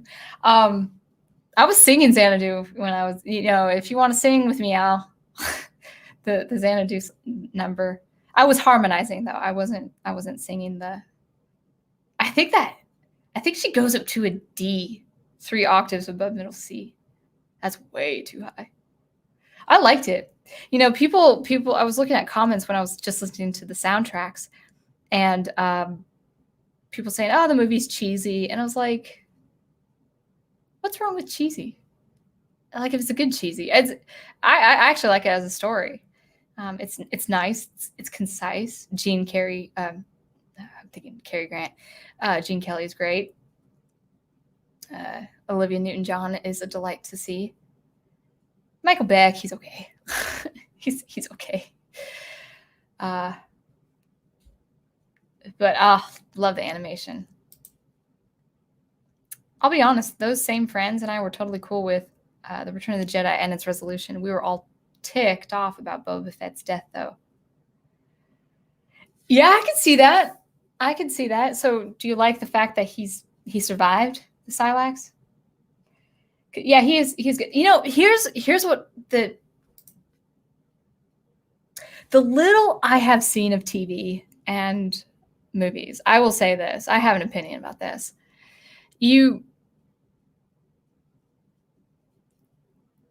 Maybe not with Boba Fett, but because he had enough of a progression. Although he's a cool character, he shouldn't be killed off if he was. But I do not like the cheap killing off of the characters.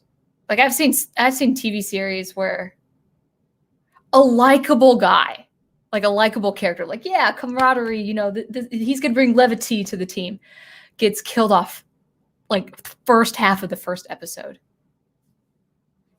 That's stupid. Oh, I shouldn't be so objective about that. I should be kind. But it's like, I like the guy. And then a guy I didn't care for, but I knew another person another character cared for. He was killed off the second episode. Yeah. Or one character was killed off the second episode. Another character liked was killed off the fourth episode. I was like, you can't do this. You can't, it turns me off. It annoys me. Like, oh, shock. No, it aggravates. It doesn't shock as much as it aggravates.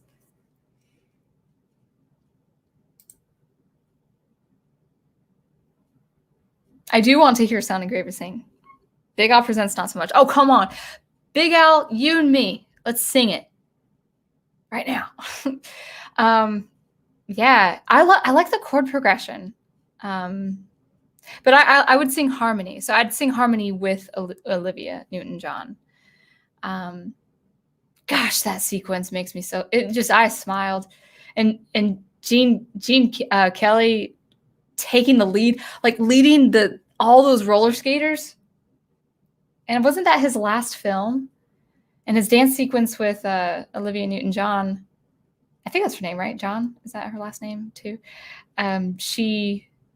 It just made me smile. I think that was his last sequence of that film shot. I was looking into it a little bit last night.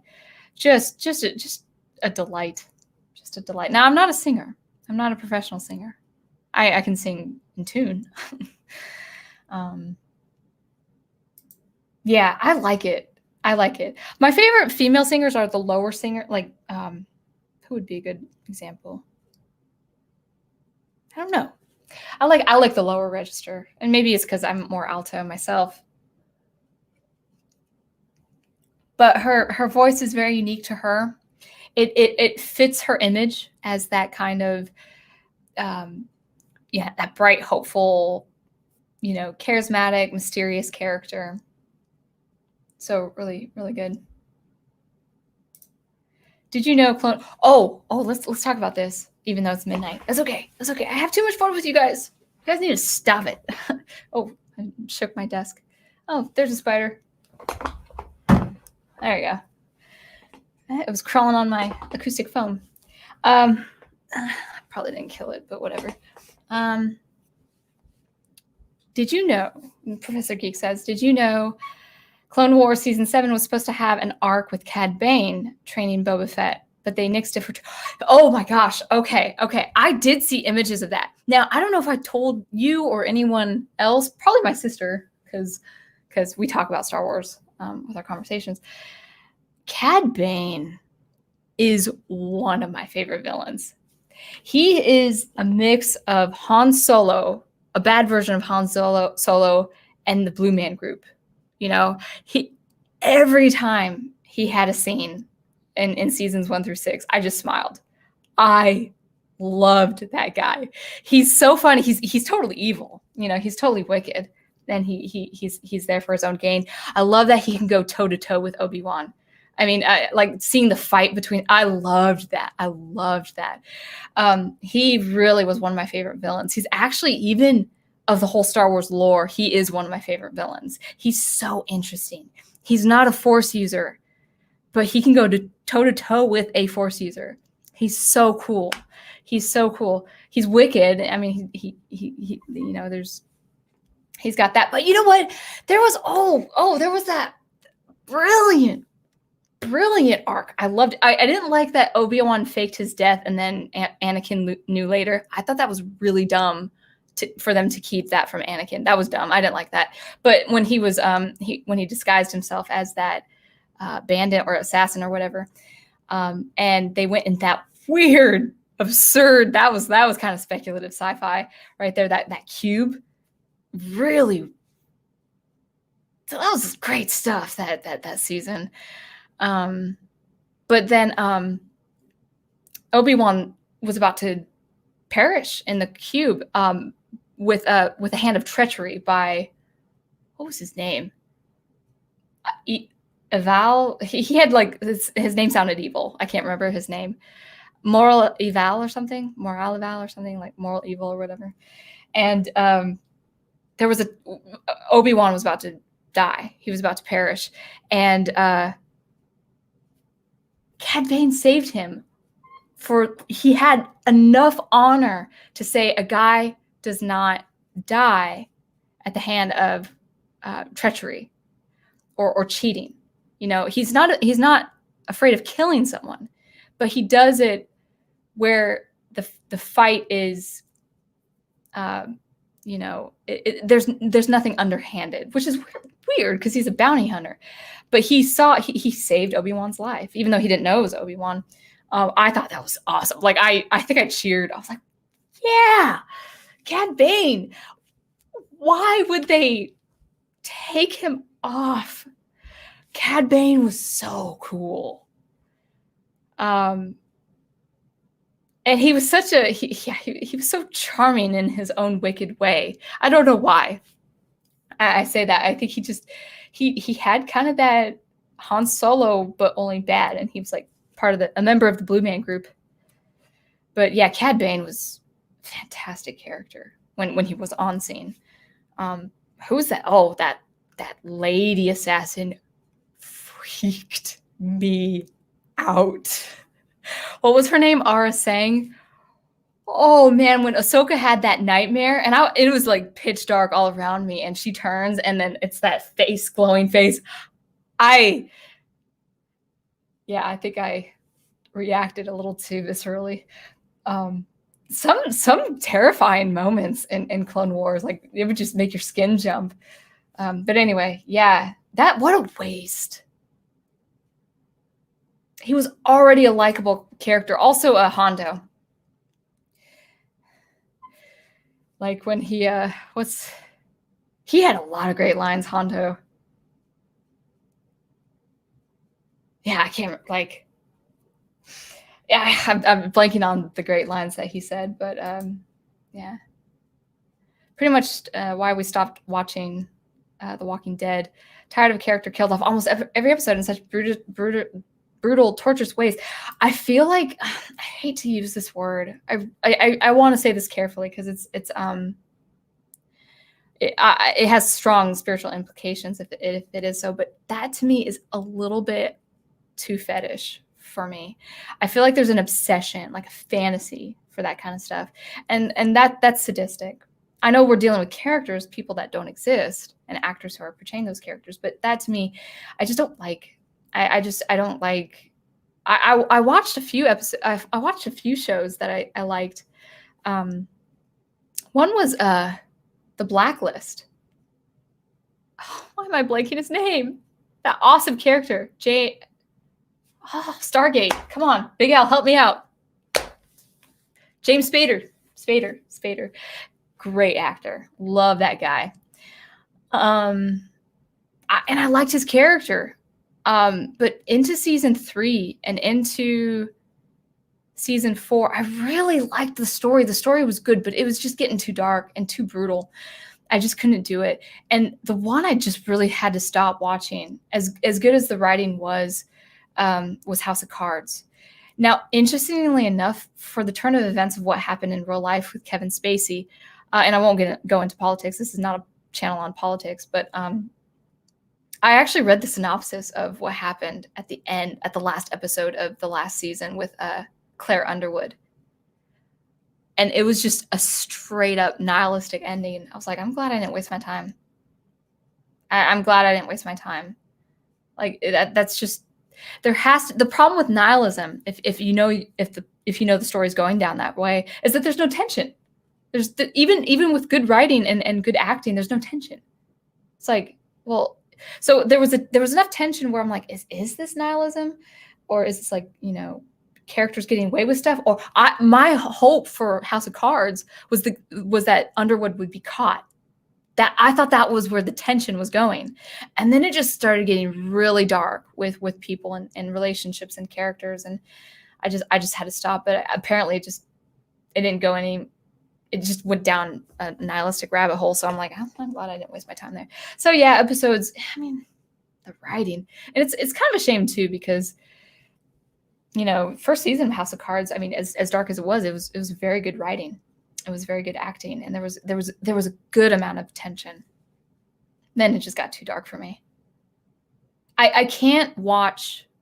I know it's just actors, but I can't watch characters hating characters, not on a frequent basis.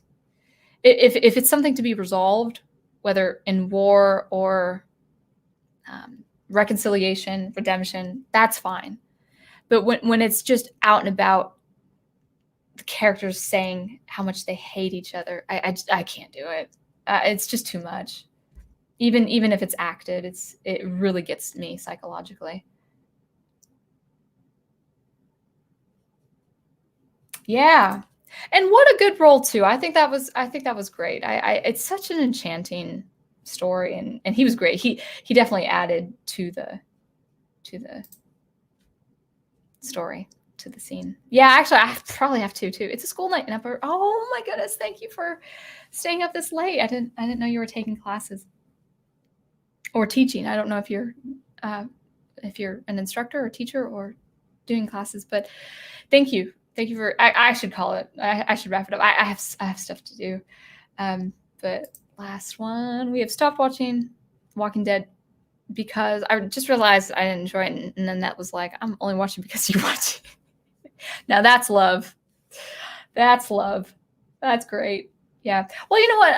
Why don't we just call it a night? I'm bad at hosting when it comes to wrapping it up because I have so much fun with you guys. But we'll call it a night. We've got office hours tomorrow. I can't wait to see the prof's take on what's happening. My sister, by the way, Professor, my sister is watching it on Disney Plus, and we had a great conversation. I wanted to record it, but the audio capture didn't record our Zoom conversation, but we had a lot of things to discuss about that. And I think she skipped the second episode of that arc because she said she wasn't, after the first episode of that arc, she's like, it's not going anywhere. So, so sad when you have already established characters that people like. Give us more Hondo. Give us more Cad Bane. Cad Bane, we'll wrap it up, I promise. But Cad Bane added enough tension and charisma to get you watching.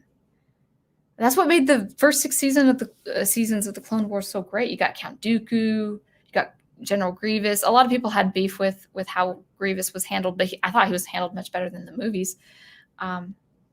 You got tension with Obi-Wan, Anakin, and Obi-Wan's love. Satine. Oh, I liked Satine as a character. I liked their chemistry. There were two, I know they're not British characters, but with the 2 British accents, it was pretty fun to hear. But they have all the resources and all the talent, supposedly, and they waste it. And I try not to I try not to be so upset about it. Yes, thank you.